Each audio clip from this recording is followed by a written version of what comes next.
ഈശോ മിശിഹായിക്ക് സ്തുതിയായിരിക്കട്ടെ. ഡിസംബർ ജനുവരി മാസങ്ങളെക്കുറിച്ച് പറയുമ്പോൾ ചങ്ങനാശ്ശേരി അതിരൂപതയ്ക്ക് ഏറെ സന്തോഷത്തിൻ്റെയും പ്രാർത്ഥനയുടെയും അനുഗ്രഹത്തിൻ്റെയും മാസങ്ങളാണ്. കാരണം ചങ്ങനാശ്ശേരി അതിരൂപതയിലേക്ക് തിരുപ്പട്ടം എന്ന ശുശ്രൂഷയിലൂടെ നവവൈദികരെ ലഭിക്കുന്ന മാസങ്ങളാണ്. 2025 ഡിസംബർ 2026 ജനുവരി മാസങ്ങളിലായിട്ട് പൗരോഹിത്യം സ്വീകരിക്കുന്ന ഡീക്കന്മാരെയാണ് നമ്മൾ പരിചയപ്പെടുന്നത്. ഇന്ന് നമ്മൾ പരിചയപ്പെടുന്നത് ബഹുമാനപ്പെട്ട ഡീക്കൻ ജിതിൻ കൊടിയന്തറ ഡീക്കനെയാണ്. ഡീക്ക ഈശോമിശിഹായ്ക്ക് സ്തുതിയായിരിക്കട്ടെ. ഡീക്കന് ഒരുപാട് കാര്യങ്ങൾ നമ്മളോട് പറയാനുണ്ട്. ദൈവവിളിയെക്കുറിച്ചും സെമിനാരി ജീവിതത്തെക്കുറിച്ചും ഒക്കെ നമ്മളോട് ഷെയർ ചെയ്യാനായിട്ടാണ് ഡീക്കൻ ഇന്ന് എത്തിയിരിക്കുന്നത്. ഡീക്ക ഞങ്ങൾക്ക് വേണ്ടി മാക്ടിവിക്ക് വേണ്ടി ഒന്ന് പരിചയപ്പെടുത്താമോ? ഈശോമിശിഹായ്ക്ക് സ്തുതിയായിരിക്കട്ടെ. സ്നേഹം നിറഞ്ഞവർ, എൻ്റെ പേര് ഡീക്കൻ ജിതിൻ, വീട്ടുപേര് കൊടിയന്തറ, നാട് കായൽപ്പുറമാണ്. കായൽപ്പുറം സെൻറ്റ് ജോസഫ് ഔസേപ്പിതാവിൻ്റെ ഇടവകക്കാരനാണ്.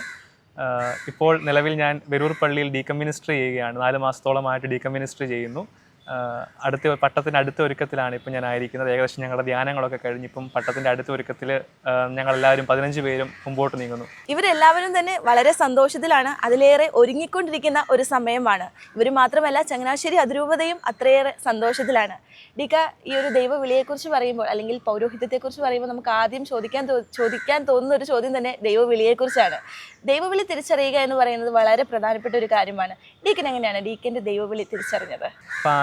കൊച്ചിലോട്ട് നമ്മൾ ഈ പള്ളിയും നമ്മുടെ ഇടവക്കാരും അച്ഛന്മാരോട്ട് സിസ്റ്റർമാരോട്ട് ഇടപെടുന്നത് കൊണ്ട് നമുക്ക് ഒരുപാട് ആഗ്രഹം കൊച്ചിലോട്ടേ ഉണ്ടായിരുന്നു. പിന്നെ നമുക്കറിയാവുന്നത് പോലെ കുറേ പേർക്കെങ്കിലും അറിയായിരിക്കും. കാരണം എൻ്റെ കുടുംബത്തിൽ എൻ്റെ അപ്പൻ്റെ ചേട്ടൻ അച്ഛനായിരുന്നു. പിന്നെ അപ്പൻ്റെ 4 പെങ്ങന്മാർ സിസ്റ്റേഴ്സാണ്. അപ്പോൾ അതെല്ലാം കൂടി വന്നപ്പോൾ നമ്മൾ ഒരുപാട് സിസ്റ്റേഴ്സിനെ അച്ഛന്മാരെയൊക്കെ നമുക്ക് ഒത്തിരി പരിചയമുണ്ടല്ലോ ഈ ദിവസങ്ങളിലൊക്കെ. അപ്പോൾ നമ്മൾ കാണും, കൊച്ചിലോട്ട് നമ്മൾ ഇവരെല്ലാം കാണുമല്ലോ. അപ്പം നമുക്ക് ഇവരെല്ലാം വീട്ടിൽ വരുമായിരുന്നു, പ്രാർത്ഥിക്കുമായിരുന്നു. അച്ഛനുമായിട്ട് സിസ്റ്റർമാരോട്ടൊക്കെ കൊച്ചിലോട്ട് നല്ല ബന്ധങ്ങളായിരുന്നു. അപ്പോൾ അതുകൊണ്ട് തന്നെ അച്ഛനാകാൻ പോകണമെന്നൊരാഗ്രഹമൊക്കെ ശരിക്കും മനസ്സിലുണ്ടായിരുന്നു. പക്ഷേ നമുക്കറിയാം, കൊച്ചിയിലെ നമുക്ക് ഇത്രയൊക്കെ ചിന്തിക്കാനേ പറ്റത്തുള്ളായിരുന്നു. പിന്നെ അതൊരു 10ാം ക്ലാസ് കഴിഞ്ഞപ്പോൾ ഞാനിങ്ങനെ ഒരു ആഗ്രഹമൊക്കെ വീട്ടുകാരോട് പറഞ്ഞു. കാരണം 10ാം ക്ലാസ്സിൽ വെച്ചാണ് എൻ്റെ പേരപ്പൻ അച്ഛൻ മരിക്കുന്നത്. അപ്പം ഒരു ആഗ്രഹമൊക്കെ പറഞ്ഞു, ആഗ്രഹമുണ്ട്. അവരാണ് പറഞ്ഞത് വേണ്ട, വെയിറ്റ് ചെയ്യ്, നമുക്ക് +2 കഴിയട്ടെ, ഇച്ചിരി അറിവൊക്കെ ആകട്ടെ എന്നൊക്കെ പറഞ്ഞു. +2 കഴിഞ്ഞ് നമ്മൾ സ്വാഭാവികമായിട്ട് സെമിനാരിയിൽ ചേരുകയായിരുന്നു. അപ്പോൾ ഡീക്കൻ്റെ ചെറുപ്പം നാൾ മുതൽ തന്നെ ഡീക്കനെ ഇൻഫ്ലുവൻസ് ചെയ്ത ഒരുപാട് വൈദികരും സന്യസ്തരും ഒക്കെ ജീവിതത്തിൽ ഉണ്ടായിട്ടുണ്ടെന്ന് പറഞ്ഞു. അപ്പോൾ ഒരു പേരപ്പൻ അച്ഛനെ കുറിച്ചും പറഞ്ഞു. അച്ഛനെ ഒന്ന് ഞങ്ങൾക്ക് പരിചയപ്പെടുത്താമോ? അച്ഛനെ കൂടുതൽ കാര്യങ്ങൾ ഒന്ന് ഷെയർ ചെയ്യാവോ? അച്ഛൻ 86-ലാണ് പട്ടം വാങ്ങിക്കുന്നത്. 86-ൽ പട്ടം വാങ്ങിച്ചു. അപ്പം ഉടനെ തന്നെ പോത്തിപ്പിതാവിൻ്റെ നിർദ്ദേശപ്രകാരം തക്കല രൂപതയിലേക്ക് പോവുകയായിരുന്നു, കന്യാകുമാരി മിഷനിലേക്ക് പോവുകയായിരുന്നു. അവിടെ അന്നത്തെ കാലം തൊട്ട് ആദ്യകാലം തൊട്ട് സേവനം ചെയ്ത വ്യക്തികളിൽ ഒരാളാണ് പേരപ്പൻ. ഫിലിപ്പ് കൊടിയന്തറ എന്നാണ് പേര്. ഫാദർ ഫിലിപ്പ് കൊടിയന്തറ എന്നാണ് പേര്. അപ്പോൾ ആള് ഇങ്ങനെ വളരെ തീഷ്ണമതിയായിരുന്നു. എൻ്റെ പലരും ഞാൻ കേട്ടിട്ടേ ഉള്ളൂ. ഞാൻ അവിടെ എല്ലാ വർഷങ്ങളും പോകുമായിരുന്നു. എല്ലാ വർഷങ്ങളിലും നമ്മുടെ അവിടുത്തെ അച്ഛൻ ഉള്ള ഇടവകളിലോ അല്ലെങ്കിൽ ആയിരിക്കുന്ന സ്ഥാപനങ്ങളിലൊക്കെ മിക്ക വർഷവും ഞാൻ പോകുമായിരുന്നു. എല്ലാ വർഷവും പോകുമായിരുന്നു. കാരണം ഒരു രസമായിരുന്നു. വേർപ്പിനോട് പോയി നിൽക്കാൻ നമുക്കൊരു തീഷ്ണതയാണല്ലോ. കൊച്ചിലോട്ട് നമ്മുടെ സാഹചര്യം നമുക്കറിയാം. നമുക്ക് അച്ഛന്മാരോടൊക്കെ അടുത്ത് പോകാനൊക്കെ നമുക്ക് ഭയങ്കര താല്പര്യമാണ് കൊച്ചിലോട്ടെ. അപ്പോൾ അതുകൊണ്ട് ഞാനങ്ങനെ തക്കല മിഷനിൽ ഞങ്ങൾ ബന്ധുക്കളായിട്ട് പോകുമായിരുന്നു. ചിലപ്പം ഞാനും എൻ്റെ കസിൻസുമായിട്ട് ചിലപ്പം പോയിട്ടുണ്ട്. അപ്പം അങ്ങനെ പോയ അവസരങ്ങളിൽ അവിടെ പോയി താമസിക്കാനും അവർ ചെയ്യുന്ന കാര്യങ്ങളൊക്കെ കാണാനും അവിടുത്തെ അന്ന് അവിടെ ഓർക്കുന്ന കാര്യങ്ങളൊക്കെ അവിടെ ചെല്ലുമ്പോൾ നമ്മൾ ആലഞ്ചേരി പിതാവുമായിട്ടൊക്കെ സംസാരിച്ച കാര്യമൊക്കെ ഇപ്പോഴും ഞാൻ ഓർക്കുന്നുണ്ട്. കാരണം അവിടെ തക്കല രൂപത ചെല്ലുമ്പം പിതാവ് വളരെ കോടിയിലായിട്ട് നമ്മളെ സ്വീകരിച്ചിരുന്ന കാര്യമൊക്കെ ഞാൻ ഓർക്കുന്നു, സ്നേഹത്തോടെ ഓർക്കുകയാണ്. പിന്നെ അച്ഛൻ നമുക്കറിയാം, അച്ഛൻ അവിടുത്തെ VG ആയിരുന്നു. ഒരു അവസാനം ആലഞ്ചേരി പിതാവിൻ്റെ കൂടെ VG ആയിട്ട് സേവനം ചെയ്തിരുന്ന ആളാണ്. ആലഞ്ചേരി പിതാവ് നമ്മുടെ സിറോ മലബാർ സഭയുടെ മേജർ ആർച്ച് ബിഷപ്പായിട്ട് മാറിയപ്പോൾ അവിടെ അഡ്മിനിസ്ട്രേറ്ററായിട്ട് സേവനം നിർവഹിച്ചായിരുന്നു. അതിനുശേഷം നമ്മുടെ രാജേന്ദ്രൻ പിതാവ് വന്നപ്പോഴും VG ആയിട്ട് തുടരുകയായിരുന്നു. അപ്പോൾ അങ്ങനെ ഒരു അവസരത്തിലാണ് 2013 നമ്മുടെ ചങ്ങനാശ്ശേരിയിലേക്ക്, തക്കലയിൽ നിന്ന് ചങ്ങനാശ്ശേരിയിലേക്കുള്ള യാത്രാമധ്യയാണ് ശരിക്കും ആ ഒരു ആക്സിഡൻറ്റ് സംഭവിക്കുന്നത്. വൈകുന്നേരം രാത്രി ഒരു വെളുപ്പിന് ഒരു 1:30-2 മണി അടുത്താണെന്ന് തോന്നുന്നു, എൻ്റെ ഓർമ്മ ശരിയാണെങ്കിൽ. കാരണം വീട്ടുകാരൊക്കെ അന്ന് ടെൻഷൻ അടിച്ച് പോയതൊക്കെ ഞാൻ ഓർക്കുന്നുണ്ട്. കാരണം ഞങ്ങളുടെയാണ് കുടുംബം, ഞാൻ താമസിക്കുന്നതാണ് ഇപ്പം കുടുംബം. അപ്പം അന്ന് പപ്പായും മമ്മിയൊക്കെ വീട്ടിലുള്ള സമയമാണ്. അപ്പം മമ്മിയൊക്കെ വളരെ ടെൻഷൻ അടിച്ച്, കാരണം ഭയങ്കര ഒരു ഷോക്കായിരുന്നു ഞങ്ങൾക്ക് എല്ലാവർക്കും. അപ്പം ഇങ്ങനെ സംഭവിച്ചു, രാത്രി ആക്സിഡൻറ്റ് സംഭവിച്ചു. ശരിക്കും ഞങ്ങൾ തിരിച്ചു വരുമെന്നൊക്കെ തന്നെ പ്രതീക്ഷിച്ച ആളാണ്. കാരണം ഒരു ഹോപ്പ് ഉണ്ടായിരുന്നു. കാരണം 9 ദിവസത്തോളം നമ്മൾ പുഷ്പഗിരിയിലായിരുന്നു ആദ്യമേ. പിന്നെ അവിടെ നിന്ന് അമൃതയെ കൊണ്ടുപോയി. അവിടെ പോയപ്പോഴാണെങ്കിൽ നമുക്കൊരു ചെറിയ അനക്കമൊക്കെ വെച്ചെന്ന് പറഞ്ഞ് ഉണ്ടായിരുന്നു. പക്ഷേ ശരിക്കും ആ ഒരു ആക്സിഡൻറ്റ് ശരിക്കും ഡ്രൈവർ ഉറങ്ങിപ്പോയതാണ്. ശരിക്കും ആൾ പുറകിൽ സീറ്റ് ബെൽറ്റ് ഒന്നും ഇല്ലാതിരുന്നതാണ്. തല മുകളിൽ ഇടിച്ച് ബ്രെയിൻ ഡെത്ത് ആകുകയായിരുന്നു. അപ്പോൾ നമുക്ക് അങ്ങനെ പുറത്ത് എക്സ്റ്റേണൽ ബ്ലീഡിങ് ഒന്നും ഇല്ലായിരുന്നു. അകത്ത് തന്നെ വെച്ച് ഇൻറ്റേർണൽ ബ്ലീഡിങ് ആയിട്ട് ബ്രെയിൻ ഡെത്ത് ആയിട്ട് മരിച്ച ഒരാളാണ്. അപ്പം ആൾ ഇതാണ് ഞങ്ങളുടെ കുടുംബത്തിൽ ശരിക്കും ഒരു ഷോക്കായി പോയാലാണ്. ഞങ്ങളുടെ വല്യമ്മച്ചൊക്കെ ഒരുപാട് വിഷമിച്ചിരുന്ന സംഭവമാണിത്. അപ്പോൾ ഡി കെ നമ്മളോട് ആദ്യം തന്നെ പറഞ്ഞു ദേവാലയത്തോടൊക്കെ ഒരുപാട് ചേർന്ന് നിന്നിട്ടുണ്ട് എന്ന് പറഞ്ഞു. ഡി കെൻ്റെ ഒരു യുവത്വവും അതുപോലെ തന്നെ സൺഡേ സ്കൂൾ ജീവിതവും ഒക്കെ എങ്ങനെയായിരുന്നു, അതൊന്ന് ഷെയർ ചെയ്യാവോ? പൊതുവേ ഞാൻ അങ്ങനെ എല്ലാ ദിവസവും പള്ളിയിൽ പോകുന്ന ആളൊന്നും അല്ലായിരുന്നു കേട്ടോ. അതായത് എല്ലാ ദിവസവും നമ്മളങ്ങനെ പോകാൻ സാധിക്കത്തില്ല. കാരണം ഞാനൊക്കെ ഞങ്ങളുടെ ഇടവകയുടെ അതിർത്തികളിൽ ഉള്ള ആളാണ്. കാരണം ഒരുപാട് എപ്പോഴും അങ്ങനെ പോകാൻ പറ്റത്തില്ല. കാരണം പിന്നെ നമുക്ക് സ്കൂളിൽ പോകേണ്ട സമയമൊക്കെ അഡ്ജസ്റ്റ് ചെയ്യാനൊക്കെ ഒത്തിരി ബുദ്ധിമുട്ടുണ്ടായിരുന്നു. കാരണം അപ്പോൾ അതുകൊണ്ട് തന്നെ ശനിയാഴ്ചകളിലും ഞായറാഴ്ചകളിലും പള്ളിയിൽ പോകുമായിരുന്നു. അങ്ങനെ ഒരു അവധി ദിവസങ്ങളിൽ പള്ളിയിൽ പോകുന്ന ഒരു സാഹചര്യം സ്വാഭാവികമായിട്ടും ഉണ്ടായിരുന്നു. അപ്പം ഞാൻ സജീവമായിട്ട് നമ്മുടെ പല സംഘടനകളിലും പ്രവർത്തിച്ചിട്ടുണ്ട്. ഇപ്പം നമ്മുടെ മിഷൻ ലീഗിൽ പ്രവർത്തിച്ചിട്ടുണ്ട്. നമ്മുടെ യുവദീപ്തിയിൽ ശരിക്കും 2 വർഷമേ പ്രവർത്തിക്കാൻ സാധിച്ചിട്ടുള്ളൂ, +1 +2. അപ്പം ഞാൻ ഒരു വൈസ് പ്രസിഡന്റ് ആയിരുന്ന സമയത്താണ് ഞാൻ ഈ സെമിനാറിലേക്ക് പോകാനുള്ള ഡിസിഷൻ എടുക്കുന്നതും പിന്നെ അന്ന് രാജിവെക്കുന്നതൊക്കെ ഞാൻ ഓർക്കുന്നുണ്ട്. തിരിച്ചിങ്ങോട്ട് കയറി വരുന്നതൊക്കെ, അതായത് നമ്മുടെ ഇതിലേക്ക് കയറി വരുന്നതൊക്കെ. അപ്പം ഒരുപാട് കാര്യങ്ങൾ നമ്മളെ കൊച്ചിലെ തൊട്ട് ഇങ്ങനത്തെ സംഘടനകളൊക്കെ ഒത്തിരി നമ്മളെ സ്വാധീനിച്ചിട്ടുണ്ട്. പ്രത്യേകിച്ച് മിഷൻ ലീഗ്, അതിനകത്ത് ബെത്ലഹേം മീറ്റുകൾ വളരെ ഭംഗിയായിട്ട് ഞങ്ങൾ അവിടെ ചെയ്തുകൊണ്ടിരുന്ന ഒരു കാര്യമാണ് ബെത്ലഹേം മീറ്റും ഒക്കെ അങ്ങനത്തെ. അപ്പം നമ്മുടെ ആ ഒരു ഒരേ വിഭാഗക്കാർ, ഞങ്ങളുടെ അച്ഛന്മാരാണെങ്കിൽ പോലും ഈ ദൈവവിളി പ്രോത്സാഹിപ്പിക്കുന്നവരായിരുന്നു. ഞാൻ സ്നേഹത്തോടെ ഓർക്കുന്ന 2-3 അച്ഛന്മാരെന്ന് പറയുന്നത് നമ്മുടെ എട്ടുപറയച്ചൻ, നമുക്കറിയാം നമ്മുടെ പരേതനായ എട്ടുപറയച്ചൻ, നമ്മുടെ രൂപയിൽ തന്നെയുള്ള ജോർജ് എട്ടുപറയിലച്ഛൻ. അച്ഛൻ നമ്മൾ ഒരുപാട് പ്രോത്സാഹിപ്പിച്ചിട്ടുള്ള ആളാണ് നമ്മുടെ ദൈവവിളിയിൽ. അത് കഴിഞ്ഞ് വന്ന അമ്പലത്തിങ്കൽ അച്ഛന് ഒരുപാട് നമ്മളെ പ്രോത്സാഹിപ്പിച്ചു. കാരണം ഇങ്ങനെ പോകണം എന്നൊക്കെ പറഞ്ഞ് നമുക്ക് ഒരു വിളിയുണ്ടെന്നൊക്കെ പറഞ്ഞ് പ്രേരണ തന്നുകൊണ്ടിരുന്ന ആളാണ്. പിന്നെ ബഹുമാനപ്പെട്ട തോമസ് പുത്തമ്പരിക്കലച്ഛൻ്റെ സമയത്താണ് ഞാൻ ശരിക്കും സെമിനാരി ചേരുന്നത്. അപ്പം ശരിക്കും അച്ഛനെ എല്ലാവരെയും ഞാൻ ഇത്രയും പേരൊക്കെ ഞാൻ സ്നേഹത്തോടെ നന്ദിയോടെ ഓർക്കുകയാണ് ഈ സമയങ്ങളിലൊക്കെ. അപ്പോൾ ഡീക്കൻ ഇപ്പോൾ പറഞ്ഞതിൽ ഒരുപാട് അച്ഛന്മാരെ കുറിച്ച് പറഞ്ഞു. ഈ ദൈവവിളിയിൽ കുറച്ചുകൂടെ വളരാൻ അല്ലെങ്കിൽ ശക്തിപ്പെടാൻ, ഒരു പൗരോഹിത്യ സ്വീകരണത്തിലേക്കൊക്കെ എത്താൻ ജീവിതത്തിൽ സഹായിച്ചിട്ടുള്ള, ഇൻഫ്ലുവൻസ് ചെയ്തിട്ടുള്ള ഏതെങ്കിലും വ്യക്തികളോ വിശുദ്ധരോ ഒക്കെ ഉണ്ടായിട്ടുണ്ടോ? ഒരുപാട് പിന്നെ വ്യക്തികൾ ഞാനിപ്പോൾ പറഞ്ഞല്ലോ, ആദ്യമേ തന്നെ പറഞ്ഞതുപോലെ തന്നെ ഇപ്പം എൻ്റെ പേരപ്പൻ ഒരു വലിയ ഇൻഫ്ലുവൻസ് ചെയ്ത് എന്നെ ഒരുപാട് ഇൻഫ്ലുവൻസ് ചെയ്തൊരു വ്യക്തിയാണ്. കാരണം ആള് സത്യം പറഞ്ഞു കഴിഞ്ഞാൽ വീട്ടിൽ വരുന്നത് വളരെ ചുരുക്കമായിട്ടാണ് വന്നുകൊണ്ടിരുന്നത്. വീട്ടിൽ വരുന്നത്, അപ്പം വീട്ടിൽ വരുമ്പോഴാണ് ഇപ്പോൾ ഒരു തുണിസഞ്ചിയും പിടിച്ചുകൊണ്ട് ഒരു ഷർട്ടും പാൻസും ഒക്കെ ഇട്ട് വരുന്നത് ഞാൻ ഓർക്കുന്നുണ്ട്. കാരണം രാത്രിയിലാണ് യാത്ര കൂടുതലും. ആൾ ഭയങ്കര തീഷ്ണമതിയായിട്ട് തക്കലയ്ക്ക് വേണ്ടി ഒരു കാര്യങ്ങൾ ചെയ്യുന്നതൊക്കെ കണ്ട് അപ്പം ഞാൻ ഒരുപാട് ഇങ്ങനെ ആഗ്രഹിച്ചിട്ടുണ്ട്, നമുക്ക് ഇങ്ങനെ ചെയ്യാനൊക്കെ പറ്റുമല്ലോ എന്നൊക്കെ നമ്മളിങ്ങനെ ചിന്തിച്ചിട്ടുണ്ട്. കാരണം നല്ലൊരു വിളിയാണല്ലോ, വൊക്കേഷൻ ആണല്ലോ. പിന്നെ ആൻറ്റിമാരാണെങ്കിലും വീട്ടിൽ വരുമ്പം വളരെ കോടിയിലാണ് നമ്മളോട് ഇടപെടുന്നതൊക്കെ. കാരണം സിസ്റ്റർമാർ അങ്ങനെ ഒത്തിരി പേര് നമ്മളെ വീടുകളിൽ ഇങ്ങനെ കയറി ഇറങ്ങിപ്പോയിട്ടുണ്ട്, അച്ഛന്മാർ, സിസ്റ്റേഴ്സ്, അങ്ങനെയുള്ള ഒത്തിരി പേര്. അതുകൊണ്ട് തന്നെ അവർ നമ്മൾ ഒത്തിരി സ്വാധീനിച്ചിട്ടുണ്ട്.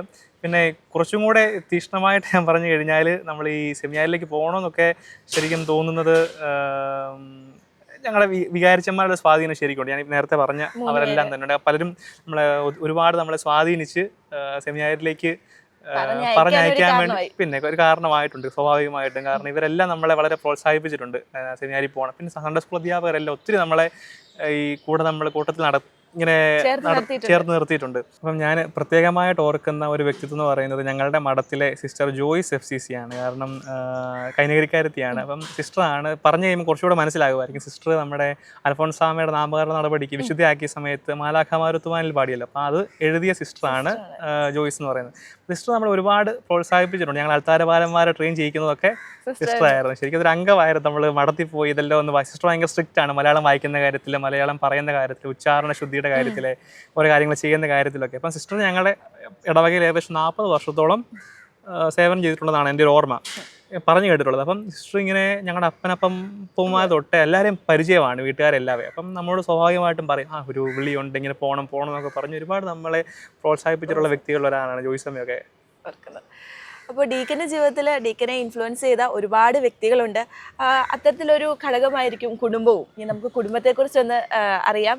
ഡീക്കൻ്റെ കുടുംബത്തെ ഒന്ന് പരിചയപ്പെടുത്താം. വീട്ടിൽ ആരൊക്കെയുണ്ട്? വീട്ടിൽ പപ്പയുണ്ട്, മമ്മി, പിന്നെ അനിയനുണ്ട്, പിന്നെ ഇളയ പെങ്ങൾ, ഞാനാണ് മൂത്തയാള് കുടുംബത്തിലെ. അതെ. അപ്പോൾ ഈ ഒരു സിറ്റുവേഷനിൽ നിന്ന് എനിക്ക് സെമിനാരിയിലേക്ക് പോകണം, എനിക്ക് ഇങ്ങനെ ഒരു ദൈവവിളി ഉണ്ട് എന്ന് പറഞ്ഞപ്പോൾ വീട്ടിലെ ഒരു റിയാക്ഷൻ എങ്ങനെയായിരുന്നു? ശരിക്കും ഞാൻ ഈ സെമിനാരിൽ പോകുന്ന ഒരു ചരിത്രം എന്ന് പറയുന്നത് ശരിക്കും ചിലപ്പം നമുക്ക് അങ്ങനെ വിശ്വാസയോഗ്യമായിട്ട് ചിലപ്പം പറയുമ്പോൾ തോന്നത്തില്ലായിരിക്കും. പക്ഷേ ഞാനിങ്ങനെ 10ാം ക്ലാസ് കഴിഞ്ഞ് പോകുന്ന ആഗ്രഹമൊക്കെ ഞാൻ പറഞ്ഞല്ലോ, പേരപ്പൻ മരിച്ച ഒരു സന്ദർഭത്തിലാണ്. പേരപ്പൻ മരിക്കുന്നത് ഞാൻ 10ാം ക്ലാസ്സിലെ ബോർഡ് എക്സാം എഴുതാൻ നിൽക്കുമ്പോഴാണ്. ഞാൻ ആ ഒരു അടക്കം കൂടി, ശരിക്കും വളരെ തീഷ്ണത അടക്കം കൂടിയ ആളാണ് ഞാൻ. ആ കുർബാനയ്ക്ക് കൂടിയത് ഇപ്പോഴും എൻ്റെ മനസ്സിലുണ്ട്, ആ മരിച്ച അടക്കിൻ്റെ കുർബാനയ്ക്ക് കൂടിയത്. കാരണം എല്ലാവരും വന്ന് കരയുന്ന ഒത്തിരി പേര്, ഇടവക മൊത്തം, ഞങ്ങളുടെ പള്ളി മൊത്തം നിറഞ്ഞ ആൾക്കാരായിരുന്നു, ഞാൻ ഓർക്കുന്നുണ്ട്. അപ്പം ഇതെല്ലാം കഴിഞ്ഞപ്പോൾ എനിക്ക് അച്ഛനാ പോകണം എന്നൊരാഗ്രഹം മനസ്സിൽ സ്വാഭാവികമായിട്ടുണ്ട്. പക്ഷെ നമ്മൾ 10ാം ക്ലാസ് കഴിഞ്ഞ് ഞാൻ പറഞ്ഞു പിന്നെ മമ്മിയോടും പപ്പായോടും പറഞ്ഞു എനിക്കിങ്ങനെ ആഗ്രഹമുണ്ട്. അപ്പം അവർ പറഞ്ഞു വേണ്ട, +2 കഴിയട്ടെ, നമുക്കൊരു ഇച്ചിരി ആലോചിച്ചിട്ട് പോകാം, കാരണം കൊച്ചുകളിയല്ലോ, അപ്പം +2 കഴിയട്ടെ എന്ന് വിചാരിച്ചു. അപ്പം +2 നമ്മൾ +1 +2 പഠിച്ചു. ഞാൻ പുളുങ്ങുന്നില്ല പഠിച്ചത് +1 +2 സമയം. അതിന് മുമ്പ് നമ്മുടെ SH കിളിമലയിലാണ് പഠിച്ചത് ഒരു 4-5 വർഷം. പിന്നെ ഒരു കൊച്ചിയിലൊക്കെ പഠിച്ചത് നമ്മുടെ അവിടെ തന്നെ കെ കാർമൽ എന്ന് പറഞ്ഞൊരു സ്കൂളിലാണ് പഠിച്ചത്, പുളുങ്ങുന്നിൽ തന്നെ. അപ്പം സെൻറ്റ് ജോസഫിൽ പഠിച്ചു കഴിഞ്ഞപ്പം നമ്മുടെ സ്വാഭാവികമായിട്ട് അറിയാം CMIക്കാരൊക്കെ ഉള്ള CMIക്കാരുടെ സ്കൂളാണത്. അവർ നമ്മളെ അവിടെയും നമുക്കൊരു വൊക്കേഷൻ ഇങ്ങനെ നമുക്ക് ആഗ്രഹമുണ്ട്, മനസ്സിലൊരു ആഗ്രഹം ഇങ്ങനെ കിടപ്പുണ്ട്. പിന്നെ നമ്മൾ +1 +2 ആയപ്പോൾ നമുക്കറിയാം, നമുക്ക് നമ്മുടെ ഒരു സമൂഹത്തിൻ്റെ ഒരു പിയർ പ്രഷറൊക്കെ കാരണം നമ്മൾ ഇനി പോണോ വേണ്ടയോ എന്ന് തീരുമാനിച്ചു. പക്ഷെ എന്നാലും നമ്മൾ ആ ഒരു ബോർഡ് എക്സാം ഒക്കെ എടുത്തപ്പോൾ ശക്തമായൊരാഗ്രഹം മനസ്സിലിങ്ങനെ തോന്നി. നീ വീട്ടിൽ പറഞ്ഞാൽ ഞാനിങ്ങനെ ചുമ്മാ ഇടയ്ക്ക് സൂചന കൊടുക്കുമായിരുന്നു ഇങ്ങനെ പോകണം എന്ന്. അപ്പോൾ അവരിങ്ങനെ സ്വാഭാവികമായിട്ടും പറയുന്നത് ഡിഗ്രി കഴിയട്ടെ.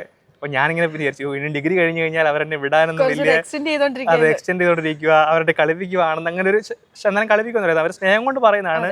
അപ്പം ഞാൻ പറഞ്ഞു വേണ്ട, അപ്പം അവരിങ്ങനെ വിടത്തില്ലെന്ന് എനിക്ക് മനസ്സിലായി. അപ്പം ഞാൻ ഞങ്ങളുടെ വികാരിയച്ഛനോട് നേരിട്ട് പോയി ചോദിക്കാം. തോമസ് പുത്തമ്പരക്കൽ അച്ഛനാണ്, ഇപ്പം എനിക്ക് തോന്നുന്നു വടക്കങ്കര പള്ളിയിലെ വികാരിയച്ഛനാണ് കുമരകത്തെ. അച്ഛനോട് നേരിട്ട് പോയി ചോദിക്കുകയാണ് വെച്ചാൽ ക്യാമ്പിൻ്റെ ഡേറ്റ് ഒക്കെ എന്നാ. വീട്ടിൽ പോലും ഞാൻ പറഞ്ഞില്ല. അപ്പം ഞാൻ പറഞ്ഞു വീട്ടിൽ അറിയിക്കേണ്ടത്, വീട്ടിലൊന്നും അറിയിക്കേണ്ട, എൻ്റെ സ്വാതന്ത്ര്യം അല്ലേ, നമുക്ക് പറയാമല്ലോ, നമുക്ക് താല്പര്യം ഉണ്ടല്ലോ, അങ്ങനെയാണ് ഞാൻ പറഞ്ഞത്. അപ്പം അങ്ങനെ വികാരിച്ചിൻ്റെ അടുത്ത് ഞാൻ പോയി, വികാരിച്ചിൻ്റെ ഡേറ്റ് തന്നു. എന്നിട്ട് ഞാൻ പോയി ക്യാമ്പിന് പോകുന്ന തലേ ദിവസം ഞാൻ വീട്ടിൽ പറയാം ക്യാമ്പിന് പോവാണെന്ന്. എക്സാം ഒക്കെ കഴിഞ്ഞു, ക്യാമ്പിന് പോവാണെന്ന് ഞാൻ പറഞ്ഞു. വീട്ടിൽ ഭയങ്കര ഭൂകമ്പമായിരുന്നു. കാരണം നമ്മുടെ അതായത് അപ്പൻ വിദേശത്താണ്, മമ്മി നാട്ടിലുണ്ട്. അപ്പം ഇവരെല്ലാം കൂടെ വന്ന് നമ്മളെ പോകണ്ട കാരണം മൂത്ത മോനാണല്ലോ. പപ്പ ഇപ്പം ഏകദേശം ഒരു 32-33 വർഷമായിട്ട് സൗദിയിലാണ്. അതിന് മുമ്പ് ബോംബെയിലായിരുന്നു. അപ്പം ഇത്രയും വർഷമായിട്ട് അവർ, ഞങ്ങൾക്കറിയാം അപ്പായും മമ്മിയും ഒരുമിച്ച് അങ്ങനെ താമസിച്ചിട്ടൊന്നുമില്ല. അവർക്ക് ഒരു കുടുംബജീവിതം അവർ ശരിക്കും ആഗ്രഹിച്ചിരുന്നതാണ്, പക്ഷെ അങ്ങനെ സാധിച്ചിട്ടില്ല. മക്കൾക്ക് വേണ്ടി അവർ ത്യജിച്ച കാര്യമാണ്. അപ്പം ഞാനൊരു നിലയ്ക്കായിട്ട് അപ്പനെ തിരിച്ചു വരണമെന്ന് ഭയങ്കര ആഗ്രഹമായിരുന്നു. അപ്പോൾ പക്ഷെ അന്ന് ആ ഒരു ഇതിന്മേലാണ് ഞാൻ കൊണ്ട് കത്തി വെച്ചത്. നമ്മളിങ്ങനെ ദൈവവിളി ഞാൻ പറഞ്ഞ അപ്പന് ഭയങ്കര വിഷമമായിരുന്നു, കാരണം പോകണം. പിന്നെ ഒന്നാമത് ഇപ്പം പേരപ്പൻ മരിച്ചിരിക്കുന്ന ഒരു സാഹചര്യം അറിയാം. പേരപ്പൻ പോയതൊരു തീരെ നഷ്ടമായിരുന്നു കുടുംബത്തിന്. അപ്പം നമുക്കറിയാം അച്ഛനാകുമ്പോഴുള്ള ബുദ്ധിമുട്ടുകളൊക്കെ എൻ്റെ അപ്പൻ അറിയാമായിരുന്നു നന്നായിട്ട്. കാരണം പേരപ്പൻ ഷെയർ ചെയ്തിട്ടുണ്ട് പല കാര്യങ്ങളും. അപ്പം അപ്പൻ ആലോചിച്ചിട്ട് പോകണം, ഇങ്ങനത്തെ പല കാര്യങ്ങളൊക്കെ ഉണ്ട്. ഇപ്പം പിന്നെ ആൻറ്റിമാരാണെങ്കിലും ഒരുപാട് അങ്ങനെ പ്രോത്സാഹിപ്പിച്ചില്ല എന്നെ. +2 കഴിഞ്ഞപ്പം മൂത്ത മോനല്ലേ ഒരു നിലയ്ക്കാകട്ടെ എന്നൊക്കെ വിചാരിച്ച് ആൻറ്റിമാരാണെങ്കിലും ഒത്തിരി അങ്ങനെ നമ്മളോട് പ്രോത്സാഹിപ്പിച്ചില്ല. പക്ഷേ അവസാനം ഞാനൊരു ഡയലോഗ് അടിച്ചു, കാരണം എൻ്റെ പേരപ്പൻ ഉണ്ടായിരുന്നെങ്കിൽ സ്വാഭാവികമായിട്ടും എന്നെ വിട്ടിരുന്നതിനെ നമുക്ക് പെർമിഷൻ. അതെ, ഞാൻ കരയൊക്കെ ചെയ്തു കേട്ടോ. സത്യം പറഞ്ഞൊരു വീട്ടിലൊരു കരച്ചിലൊക്കെ ആയിരുന്നു. എല്ലാവരും സ്നേഹം കൊണ്ടാണ് പറയുന്നത്, നമുക്കറിയാം എല്ലാവരും ഭയങ്കര സ്നേഹം കൊണ്ടാണ് നമ്മളോട് പറയുന്നത്. അപ്പനോടുള്ള സ്നേഹം കൊണ്ട്, എന്നോട് സ്നേഹം കൊണ്ടൊക്കെ ആയിരിക്കും പറയുന്നത്. പക്ഷേ എന്തോ ഒരു കാര്യം ശക്തി വിളിയായിരുന്നു, നമുക്ക് പോകണം എന്നൊരു ആഗ്രഹം. നമ്മളന്ന് ഇതിൻ്റെ വരുംവരായകളൊന്നും ചിന്തിച്ചിട്ടൊന്നുമില്ല. കൊച്ചു മനസ്സിൽ തോന്നി നമ്മൾ പോകണം, ആ ഒരു തീഷ്ണതയുണ്ടല്ലോ, ആ ഒരു രീതിയിൽ അങ്ങ് പോയതാണ്. അതാണ് അത് സ്വാഭാവികമായിട്ട് നടന്നത്. ഡീക്കൻ അന്ന് തീഷ്ണതയോടെ എടുത്ത തീരുമാനം ഇന്നിതാ പൗരോഹിത്യ സ്വീകരണത്തിലേക്ക് എത്തി നിൽക്കുകയാണ്. ഇപ്പോൾ വീട്ടിൽ നിന്നുള്ള ഒരു റെസ്പോൺസ് എങ്ങനെയാണ്? വീട്ടുകാരുടെ സ്വീകാര്യത എങ്ങനെയാണ്? അവരിപ്പോൾ ഹാപ്പി അല്ലേ? ഇപ്പം ആദ്യകാലം തൊട്ടേ മമ്മി പൊതുവേ ഒരു ഫേവറബിൾ പൊസിഷൻ എടുത്തിരുന്നതാണ്. കുഴപ്പമില്ല, പോകുന്നേ പോട്ടെ, പിള്ളേരുടെ ഇഷ്ടമല്ലേ പോട്ടെ, മക്കൾ ദൈവദാനമല്ലേ, അങ്ങനെ ഒരു ചിന്തയായിരുന്നു സ്വാഭാവികമായിട്ടുണ്ടായിരുന്നത്. പിന്നെ ഇപ്പം എൻ്റെ അങ്കിളും ഞാൻ വളർന്നത് സത്യം പറഞ്ഞ ഞാൻ ജനിച്ചത് വിദേശത്താണെങ്കിലും സൗദിയിലായിരുന്നെങ്കിലും എന്നെ നാട്ടിൽ ഒരു 10-12 ദിവസമൊക്കെ ആയപ്പം കൊണ്ടാക്കിയെന്നാണ് എൻ്റെ ഒരു അറിവ്. അപ്പം ഞാൻ വളർന്നത് ശരിക്കും എൻ്റെ അങ്കിളിൻ്റെയും ആൻറ്റിയുടെയും കൂടെയാണ് ഒരു 7-8 വയസ്സ് വരെ. ഒരു അങ്കിൾ, ആൻറ്റി, പിന്നെ വല്യമ്മച്ചി, അപ്പോൾ ഇത്രയും ആൾക്കാരോടാണ് വളർന്നത്. അപ്പം ആൻറ്റിക്കൊക്കെ നല്ല ഇമോഷണൽ അറ്റാച്ച്മെൻറ്റ് എന്നോടുണ്ട്, അവർക്കെല്ലാം നല്ലൊരു അറ്റാച്ച്മെൻറ്റ് ഞാനുമായിട്ടുണ്ട്. അപ്പം അവരാണെങ്കിലും നമ്മളോട് ഒത്തിരി അച്ഛനാകുന്നതിനെ കുറിച്ച് ഒത്തിരി വെച്ചാൽ ഈ ഒരു കുടുംബത്തിൻ്റെ സാഹചര്യം വെച്ചുകൊണ്ടാണ് അവർ പറയുന്നത് വേണ്ട, ഒരു പോകണ്ടെന്ന് പറയുന്നത്. പക്ഷേ അങ്ങനെ ഒരു ഇതിൽ നിന്നപ്പോഴും ഇപ്പം അതിനെക്കുറിച്ച് ചിന്തിക്കുമ്പോൾ അപ്പൻ അന്ന് ഭയങ്കര എതിർപ്പായിരുന്നു. ഞാൻ പറഞ്ഞു ഒരു എതിർപ്പെന്ന് പറഞ്ഞാൽ എതിർപ്പെന്ന് പറഞ്ഞു കഴിഞ്ഞാൽ പോകണ്ട, ദൈവവിളിയോടുള്ള എതിർപ്പുകൊണ്ടല്ല, പക്ഷെ നമ്മൾ മൂത്ത മോനെന്ന ഒരു രീതിയിലുള്ള എതിർപ്പുണ്ടല്ലോ. അപ്പം അതുകൊണ്ട് പറഞ്ഞതാണ്. അപ്പം അത് കഴിഞ്ഞ് ഇപ്പം ഏകദേശം ഞാനൊരു ഉടുപ്പൊക്കെ ഇട്ട് കഴിഞ്ഞപ്പോഴാണ് എൻ്റെ ഒരു മനസ്സൊക്കെ ഒന്ന് ക്ലിയർ ആയി വന്നത്. അപ്പം പറഞ്ഞത് ഇതായാലും അപ്പം ഇപ്പോഴും പറയും കേട്ടോ, അതായത് നിനക്ക് എപ്പം വേണമെങ്കിലും തിരിച്ചു പോരാം, കാരണം ആ ഒരു സ്വാതന്ത്ര്യം, വീടിൻ്റെ വാതിലുകൾ നിനക്കായിട്ട് എപ്പോഴും തുറന്നിട്ടിരിക്കുമെന്ന് പറയും. കാരണം ആ ഒരു സ്വാതന്ത്ര്യം അപ്പം തന്നിട്ടുണ്ട് നമുക്ക്. അങ്ങനെ നമുക്കങ്ങനെ വീട്ടിൽ നിന്ന് നമ്മളെ ഇപ്പം സെമിനാരി പോയെന്ന് വിചാരിച്ച് അച്ഛനാകണമെന്നൊന്നും അപ്പം നിർബന്ധിച്ചിട്ടില്ല. നമുക്ക് താല്പര്യം ഉണ്ടെങ്കിൽ നിന്നാൽ മതി. എന്നോട് എല്ലാവരും പറഞ്ഞൊരു കാര്യമുള്ളൂ. എൻ്റെ കസിൻ ചേച്ചിയൊക്കെ ആണെങ്കിലും ഇപ്പം ഞാൻ പറഞ്ഞല്ലോ ആൻറ്റിയുടെ വളർന്നത്. അപ്പം അവർക്ക് ഒറ്റ മോളേ ഉള്ളൂ. അപ്പം ആ ചേച്ചി പറഞ്ഞ കാര്യം ഇതാ, സന്തോഷമില്ലെങ്കിൽ തിരിച്ചു പോകണമെന്ന് പറഞ്ഞു. കാരണം സന്തോഷമില്ലാതെ അവിടെ നിന്നിട്ട് കാര്യമില്ല, അപ്പം സന്തോഷമില്ലെങ്കിൽ തിരിച്ചു പോകണം. അപ്പോൾ ആ ഒരു മനസ്സെൻ്റെ എനിക്കൊരു സ്വാതന്ത്ര്യമുണ്ട്. കാരണം ഇവരിങ്ങനെ ഒരു സ്വാതന്ത്ര്യം നമുക്ക് തന്നതുകൊണ്ട് നമുക്ക് സ്വാഭാവികമായിട്ട് ഈ ഒരു വെളിയിൽ പോകാനായിട്ട് മുമ്പോട്ട് പോകാനായിട്ടൊരു സ്വാതന്ത്ര്യവും സന്തോഷമൊക്കെ നമുക്ക് തോന്നുന്നുണ്ട്. അപ്പോൾ ബ്രദറിന് ഡീക്കന് ലഭിച്ച വിളി ശക്തമായിരുന്നു. ആ വിളിയിൽ ഇപ്പോഴും അതിശക്തമായിട്ട് തന്നെ ഡീക്കൻ മുന്നോട്ട് പോയിക്കൊണ്ടിരിക്കുകയാണ്. ഇനി നമുക്ക് സെമിനാരി ജീവിതത്തിലേക്ക് വരാം. സെമിനാരി ജീവിതം എങ്ങനെയായിരുന്നു അതൊന്ന് എക്സ്പ്ലെയിൻ ചെയ്യുക. കാരണം ഈ പൗരോഹിത്യത്തെക്കുറിച്ചും ഈ ദൈവവിളിയെക്കുറിച്ചും ഒക്കെ എല്ലാവരും പറയുമ്പം ഇപ്പോൾ ഡീക്കൻ്റെ വീട്ടിലൊക്കെ പറഞ്ഞതുപോലെ ഇത്രയും നാളത്തെ പഠനമാണ്, വലിയൊരു കാലയളവാണ് ഈ ഒരു സമയം. ആ ഒരു സമയത്തെക്കുറിച്ചൊന്ന് പറയാം. മൊത്തത്തിൽ എങ്ങനെ ഉണ്ടായിരുന്നു സെമിനാരി ജീവിതം?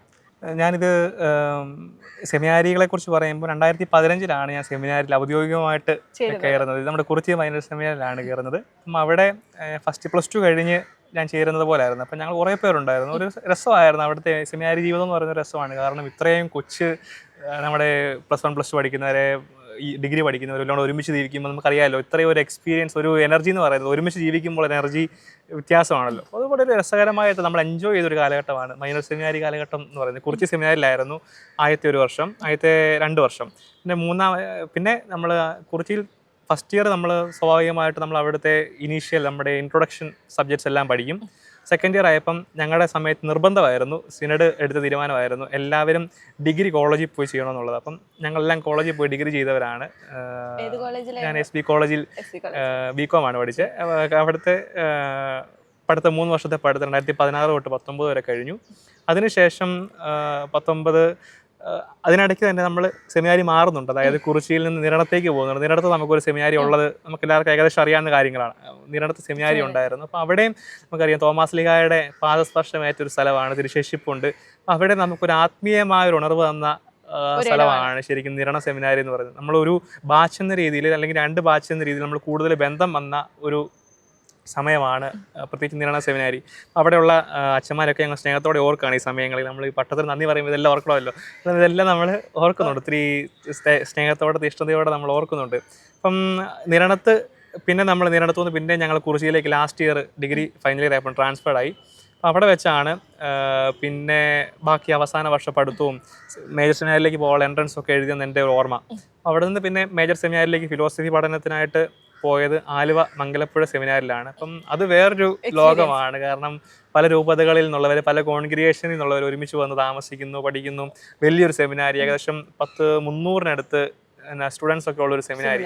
അപ്പം 6-7 ബാച്ചുകളോളം അവിടെയുണ്ട്. അപ്പം സ്വാഭാവികമായിട്ട് നമുക്ക് ഒരു വലിയ ലോകത്ത് എന്ന പോലാണ്. പ്രത്യേകിച്ച് അവിടെ നമുക്കറിയാം ഒരു അവിടുത്തെ ക്യാമ്പസും സെമിനാരി ക്യാമ്പസും ബിൽഡിങ്ങും ആ പള്ളിയൊക്കെ വരുമ്പോൾ തന്നെ ഒരു ആംബിയൻസ്, ഒരു പ്രത്യേക ഭംഗിയാണ്. നമുക്ക് പ്രാർത്ഥിക്കാൻ കൂടുതൽ തോന്നും, നമുക്ക് കൂടുതൽ കാര്യങ്ങൾ ചെയ്യാൻ തോന്നും, ആൾക്കാരായിട്ട് കൂടുതൽ ബന്ധങ്ങൾ വരാൻ തുടങ്ങി. പല രൂപതക്കാരുമായിട്ടുള്ളൊരു ബന്ധം ഒക്കെ അവിടെയാണ് നമുക്ക് ശരിക്കും ഇനീഷ്യലായിട്ട് നമുക്ക് കിട്ടുന്നത്. കാരണം നമ്മൾ ചങ്ങനാശ്ശേരി പഠിക്കുമ്പോൾ ചങ്ങനാശ്ശേരിക്കാരുമായിട്ട് മാത്രമാണല്ലോ ഒരു ബന്ധമൊക്കെ കിട്ടുന്നത്. പക്ഷെ അവിടെ ചെന്നപ്പോൾ നമുക്ക് പല രൂപതകളിലുള്ള ബ്രദേഴ്സുമായിട്ടും സീനിയർ ജൂനിയർ ബ്രദേഴ്സുമായിട്ടും ഒക്കെ നമുക്ക് സ്വാഭാവികമായിട്ടും ഒരു ബന്ധമൊക്കെ വന്നു. അവിടെ നമുക്ക് സ്വാഭാവികമായിട്ട് ഇരിക്കുക. ഞാൻ പിന്നെ ഒരു കളിഭ്രാന്തനാണ് കേട്ടോ. സ്വാഭാവികമായിട്ട് ഞാനൊരു കളിക്കാനൊക്കെ ഒത്തിരി ആഗ്രഹമുള്ള ആളാണ്. പ്രത്യേകിച്ച് ഞാൻ ബാസ്കറ്റ് ബോൾ കളിക്കുന്ന ആളാണ്, വോളിബോൾ കളിക്കും. അപ്പം ബാസ്കറ്റ് ബോൾ കളിക്കുമ്പോൾ നമുക്ക് സെമിനാരി പോകുമ്പോൾ എപ്പോഴും മേജർ സെമിനാരി പോകുമ്പോൾ എപ്പോഴും നമ്മുടെ മനസ്സിലുള്ളൊരു കാര്യം ഏക്കോട്ടിൽ അംഗമാകണം. അവിടുത്തെ ഏക്കോട്ട് ശരിക്കും നല്ല ശക്തമായ കോട്ടാണ്, അവിടെ കളിക്കുന്നവരുടെ കോട്ട. അപ്പം അവിടെ അംഗമാകണം. അപ്പം അവിടെ അംഗമൊക്കെ ആയിരുന്നു. അപ്പം അവിടെ അംഗമായപ്പോൾ നമുക്ക് കിട്ടിയൊരു വേറൊരു മെച്ചമെന്ന് പറയുന്നത് ശരിക്കും ഏക്കോട്ടിൽ മാത്രമാണ് എല്ലാ ബാച്ചുകാരിൽ നിന്നുള്ള പ്രതിനിധികളുള്ളത്. തിയോളജി തൊട്ട് ഫിലോസഫിക്കാർ വരെ ഉണ്ട്. അപ്പം ഞങ്ങൾക്ക് പല ബാച്ചുകാർ തമ്മിൽ പോലും ഒരു ബന്ധമൊക്കെ കണക്ഷനൊക്കെ വന്നതായിട്ട് ഞാൻ ഓർക്കുന്നുണ്ട്. കാരണം ആ ഒരു ഏക്കോട്ടിൽ കളിക്കാൻ അവസരം കിട്ടിയത് കൊണ്ടൊക്കെ. ഏക്കോട്ടിൽ അംഗമാകുന്നേ ഉള്ളൂ. ഒരു വർഷം ഞങ്ങൾ തോറ്റു, 2ാമത്തെ വർഷം കൊറോണ ആയ കാരണം കളിയൊക്കെ ക്യാൻസൽ ചെയ്ത്. അപ്പം അങ്ങനെ ഒരു രീതിയിലേക്ക് പോയി. അപ്പം ഇതായിരുന്നു എൻ്റെ ഒരു മേജർ സെമിനാരി ഫിലോസഫി കാലത്തെ എക്സ്പീരിയൻസ് എന്ന് പറയുന്നത്. ഞാൻ അവിടുത്തെ ഒക്കെ ആണെങ്കിലും നല്ല റെക്ടറച്ചന്മാരും നല്ല അച്ഛന്മാരും ഒക്കെ ആയിരുന്നു. നല്ല ഫോർമേഷൻ ആയിരുന്നു കേട്ടോ, നല്ല ശക്തമായ ഫോർമേഷനായിരുന്നു അച്ഛന്മാരുടെയൊക്കെ. വളരെ സ്നേഹവും കരുതലും ഒക്കെ നമുക്ക് എല്ലാവർക്കും പ്രത്യേകമായിട്ട് കിട്ടിയിരുന്നു. അതിനുശേഷം നമ്മുടെ വൈദിക പരിശീലനത്തിൻ്റെ ഭാഗമാണ് നമ്മുടെ രൂപതയിലുണ്ട് റീജൻസ് ചെയ്യുന്ന കാലഘട്ടം.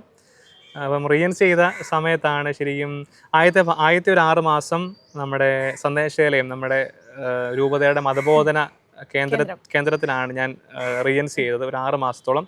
ആ സമയത്ത് കൊറോണ സമയം ആയിരുന്നതുകൊണ്ട് തന്നെ ഒരുപാട് ആക്ടിവിറ്റീസ് ഒന്നും അങ്ങനെ നമുക്ക് പുറത്ത് പള്ളികളിൽ പോയ ആക്ടിവിറ്റീസ് ഒന്നും ഇല്ലായിരുന്നു. അന്ന് ഞാൻ ഓർക്കുന്ന എന്നെ വളർത്തിയ ഒരു സംഭവം എന്ന് പറയുന്നത്, അന്ന് ഓൺലൈനായിട്ട് നമ്മുടെ സീറോ മലബാർ കാറ്റഗറ്റിക്കൽ കമ്മീഷൻ്റെ ഭാഗമായിട്ട് അവർ ഓർഗനൈസ് ചെയ്ത ഒരു ഓൺലൈൻ BCT കോഴ്സ് ഉണ്ടായിരുന്നു.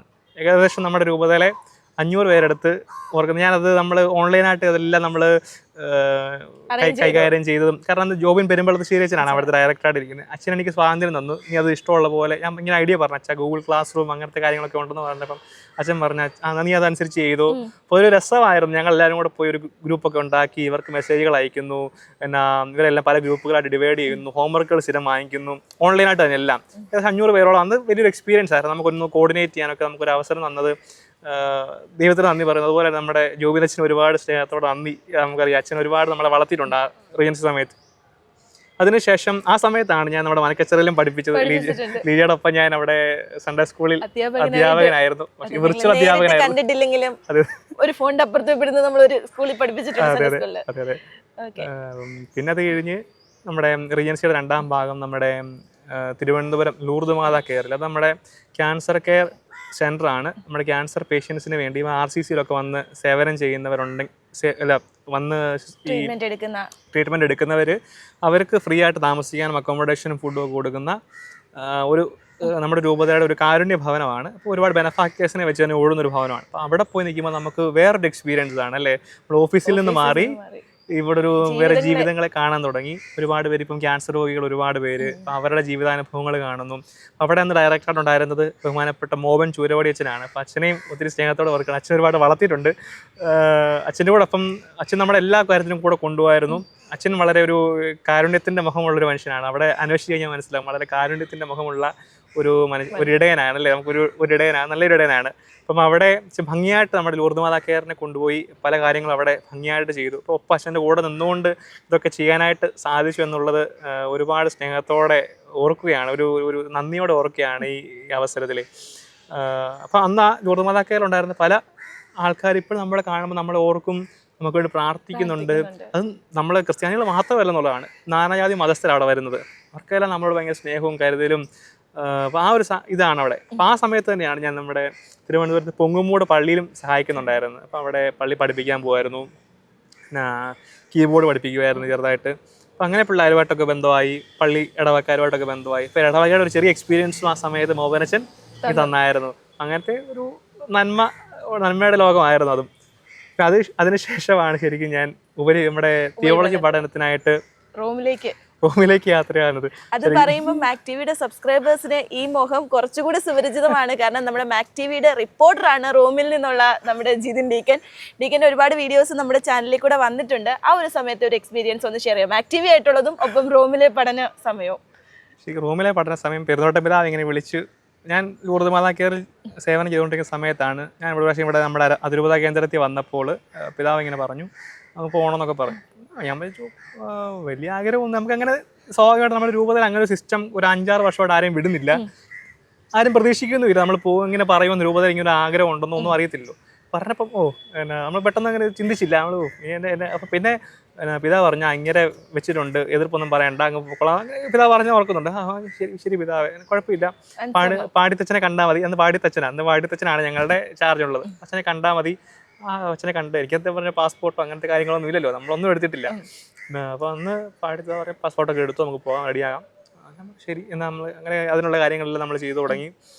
അപ്പം അങ്ങനെ ഞങ്ങൾ റൂമിലേക്ക് യാത്ര ചെയ്യുകയാണ്. അപ്പം സ്വാഭാവികമായിട്ടും പല ഭയങ്കര ഹൈ പ്രതീക്ഷകളോടെയാണ് നമ്മൾ ചെയ്യുന്നതല്ലേ. നമുക്ക് നല്ല സ്ഥലമാണ്, നമുക്ക് പഠിക്കാം, അങ്ങനത്തെ കാര്യങ്ങൾ, ഭാഷ പഠിക്കാം, അങ്ങനത്തെ നല്ല റോം എന്ന് പറയുമ്പോൾ അറിയാം ഒരു ക്രിസ്ത്യാനിറ്റിയുടെ ഒരു ഹബ്ബ്, ഹീറ്റിലോ അല്ലെ ഒരു ക്രേഡിലോ ഒരു നമ്മുടെ വിശ്വാസമൊക്കെ വളർന്ന ഒരു സ്ഥലമാണ്, പല വിശുദ്ധന്മാരെ കൊണ്ടുമൊക്കെ. അപ്പം അതുകൊണ്ട് തന്നെ ഒരുപാട് ആഗ്രഹം അങ്ങനെ അറിഞ്ഞപ്പോൾ നമുക്ക് അങ്ങനെ ഇങ്ങനത്തെ സാഹചര്യം നമുക്ക് കിട്ടിയല്ലോ എന്നോർത്തൊരു സന്തോഷവും നന്ദിയൊക്കെ ഉണ്ടായിരുന്നു. നമ്മൾ സ്വാഭാവികമായിട്ടും റൂമിലേക്ക് പോവുകയാണ്. എല്ലാവരും ബാച്ചുകാരെല്ലാം സെമിനാരിൽ പോയിട്ടും ഞാൻ അന്നും വീട്ടിലുണ്ടായിരുന്നു. നമുക്ക് റൂമിലെ അക്കാഡമിക് ഇയർ തുടങ്ങുന്നത് ശരിക്കും ഒക്ടോബറിൽ തുടങ്ങത്തുള്ളൂ. അപ്പോൾ അതിൻ്റെ ഒരു താമസം ഉണ്ടല്ലോ. അപ്പം അതുകൊണ്ട് റൂമിൽ പോയി അവിടെ ചെന്ന് കഴിഞ്ഞപ്പം വളരെ രസകരമായ നല്ലൊരു ആദ്യമേ ഇവിടെ നാട്ടിൽ വെച്ച് അറിയുന്നുണ്ട് ഞങ്ങൾ പോകുന്നത് നമ്മുടെ ഓപ്പൂസ് ഡേക്കാരുടെ ഒരു സെമിനാരിലേക്കാണ്. കാരണം നമ്മുടെ വളരെ സ്ട്രിക്റ്റ് ആയിട്ടൊരു സെമിനാരിയാണ്. പൊതുവേ നമ്മുടെ ഓപ്പൂസ് ഡേ എന്ന് പറഞ്ഞാൽ അന്ന് ചുമ്മാ നമ്മൾ ഗൂഗിളിൽ സെർച്ച് ചെയ്ത് നോക്കിയാൽ തന്നെ അറിയാം, വളരെ ഒരു സ്ട്രിക്റ്റായിട്ട് ജീവിതം കൊണ്ടുപോകുന്ന ഒരു വിഭാഗം ആൾക്കാരാണ്. അച്ഛന്മാർ മാത്രമല്ല, അൽമാരുണ്ട് അതിനകത്ത്. ഒരു കോൺഗ്രിഗേഷനും അല്ല അത്, ശരിക്കും അതൊരു പേഴ്സണൽ പ്രിവിലേജറാണ്. അപ്പം നമ്മുടെ ഈ കോട്ടയം രൂപത പറഞ്ഞ പോലെ ഇപ്പം കാനാക്കാർ എവിടെയൊക്കെ ഉണ്ടോ അവിടെയൊക്കെ ആ പിതാവിന് അധികാരം ഉണ്ടെന്ന് പറയുന്നത് പോലെ തന്നെ ഈ ഒപ്പുസയുടെ അംഗങ്ങൾ എവിടെയൊക്കെ ഉണ്ടോ അതിൻ്റെ ആ ഹെഡിന് അവിടെ എല്ലാം അധികാരമുണ്ട്. അങ്ങനെ ഒരു ഏകദേശം അത് തന്നെയാണ് പറയാൻ പറ്റുന്നത്. നമുക്ക് അത് തന്നെയാണെന്ന് പറയാൻ പറ്റത്തില്ല, അത് തന്നെയാണ്. അപ്പം ഇങ്ങനെയൊരു നല്ല സ്ട്രിക്റ്റ് ആയിട്ടുള്ള നല്ല ഫോർമേഷൻ തരുന്ന ഒരു സ്ഥലമാണ്. പ്രത്യേകിച്ച് ഞാൻ ചെല്ലുന്നത് വളരെ പ്രഗത്ഭന്മാരൊക്കെ പഠിച്ചു പോയൊരു സെമിനാരിലേക്കാണ്. കാരണം നമുക്കറിയാം നമ്മുടെ അത്യുന്നത കർദിനാൾ കുവക്കാട്ട് പിതാവ് ഞങ്ങളുടെ അവിടുത്തെ പൂർവ്വ വിദ്യാർത്ഥിയാണ് ഞങ്ങൾ സെമിനാരിൽ. പിന്നെ നമ്മുടെ രൂപതയിൽ ഒരുപാട് അച്ഛന്മാർ,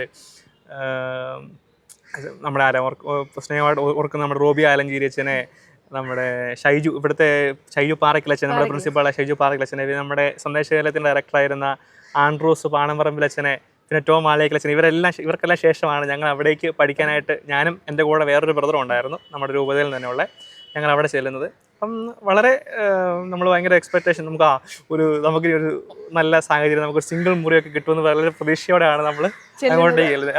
നമുക്ക് തിയോളജി ആയല്ലോ, നമ്മുടെ നാട്ടിലെല്ലാം തിയോളജിക്കാർക്ക് നമുക്ക് സ്വാഭാവികമായിട്ട് ഒരു പേഴ്സണൽ മുറിയും സൗകര്യങ്ങളെല്ലാം ഉണ്ട്. പക്ഷെ നമ്മളവിടെ ചെന്ന് കഴിഞ്ഞപ്പോഴാണ് ആദ്യത്തെ മാസം തന്നെ നമുക്ക് മനസ്സിലായി നമുക്ക് സിംഗിൾ മുറി കിട്ടത്തില്ല എന്നുള്ള കാര്യം മനസ്സിലായി. കാരണം നമ്മളെപ്പോഴും 3 പേര് അല്ലെങ്കിൽ 5 പേര് എന്നുള്ള രീതിയിലാണ് എപ്പോഴും അവിടുത്തെ മുറികൾ. 3 പേര് 5 പേര് സിംഗിൾ മുറികളുണ്ട്. അത് നമ്മൾ ഏറ്റവും പ്രായക്കൂടുതലുള്ളവർക്കേ കൊടുക്കത്തുള്ളൂ. ആ കമ്മ്യൂണിറ്റിയിൽ ഏറ്റവും പ്രായക്കൂടുതലുള്ള സെമിനാരിക്കാർക്ക് മാത്രമേ അത് അനുവദിക്കത്തുള്ളൂ. അത് ഡീക്കൻ ആണെങ്കിൽ പോലും പ്രായക്കുറവാണെങ്കിൽ 3 പേരുടെ കൂടെയും 5 പേരുടെയും കൂടെ നിൽക്കേണ്ട സാഹചര്യമായിരുന്നു. പക്ഷേ അതിലൊരു നന്മയുണ്ടെന്ന് ഞാൻ ഈ 3 വർഷം കഴിഞ്ഞപ്പോഴാണ് നമുക്ക് മനസ്സിലാകുന്നത്. കാരണം എവിടെ പോയാലും നമുക്കിപ്പം അഡ്ജസ്റ്റ് ചെയ്യാനായിട്ട് എളുപ്പമാണ്. കാരണം ഒരാൾ ഇപ്പം നമ്മൾ ചെല്ലുമ്പം 2 പേര് മുറി കിടക്കണമെന്ന് പറഞ്ഞാൽ ഒരു കുഴപ്പമില്ല, 3 പേര് കിടക്കണോ കുഴപ്പമില്ല. പിന്നെ നമുക്ക് ഒരു അഡ്വാൻറ്റേജ്, ഇതിൽ നിന്ന് കിട്ടിയൊരു അഡ്വാൻറ്റേജ് എന്ന് പറയുന്നത് ഭാഷ പഠിച്ചു.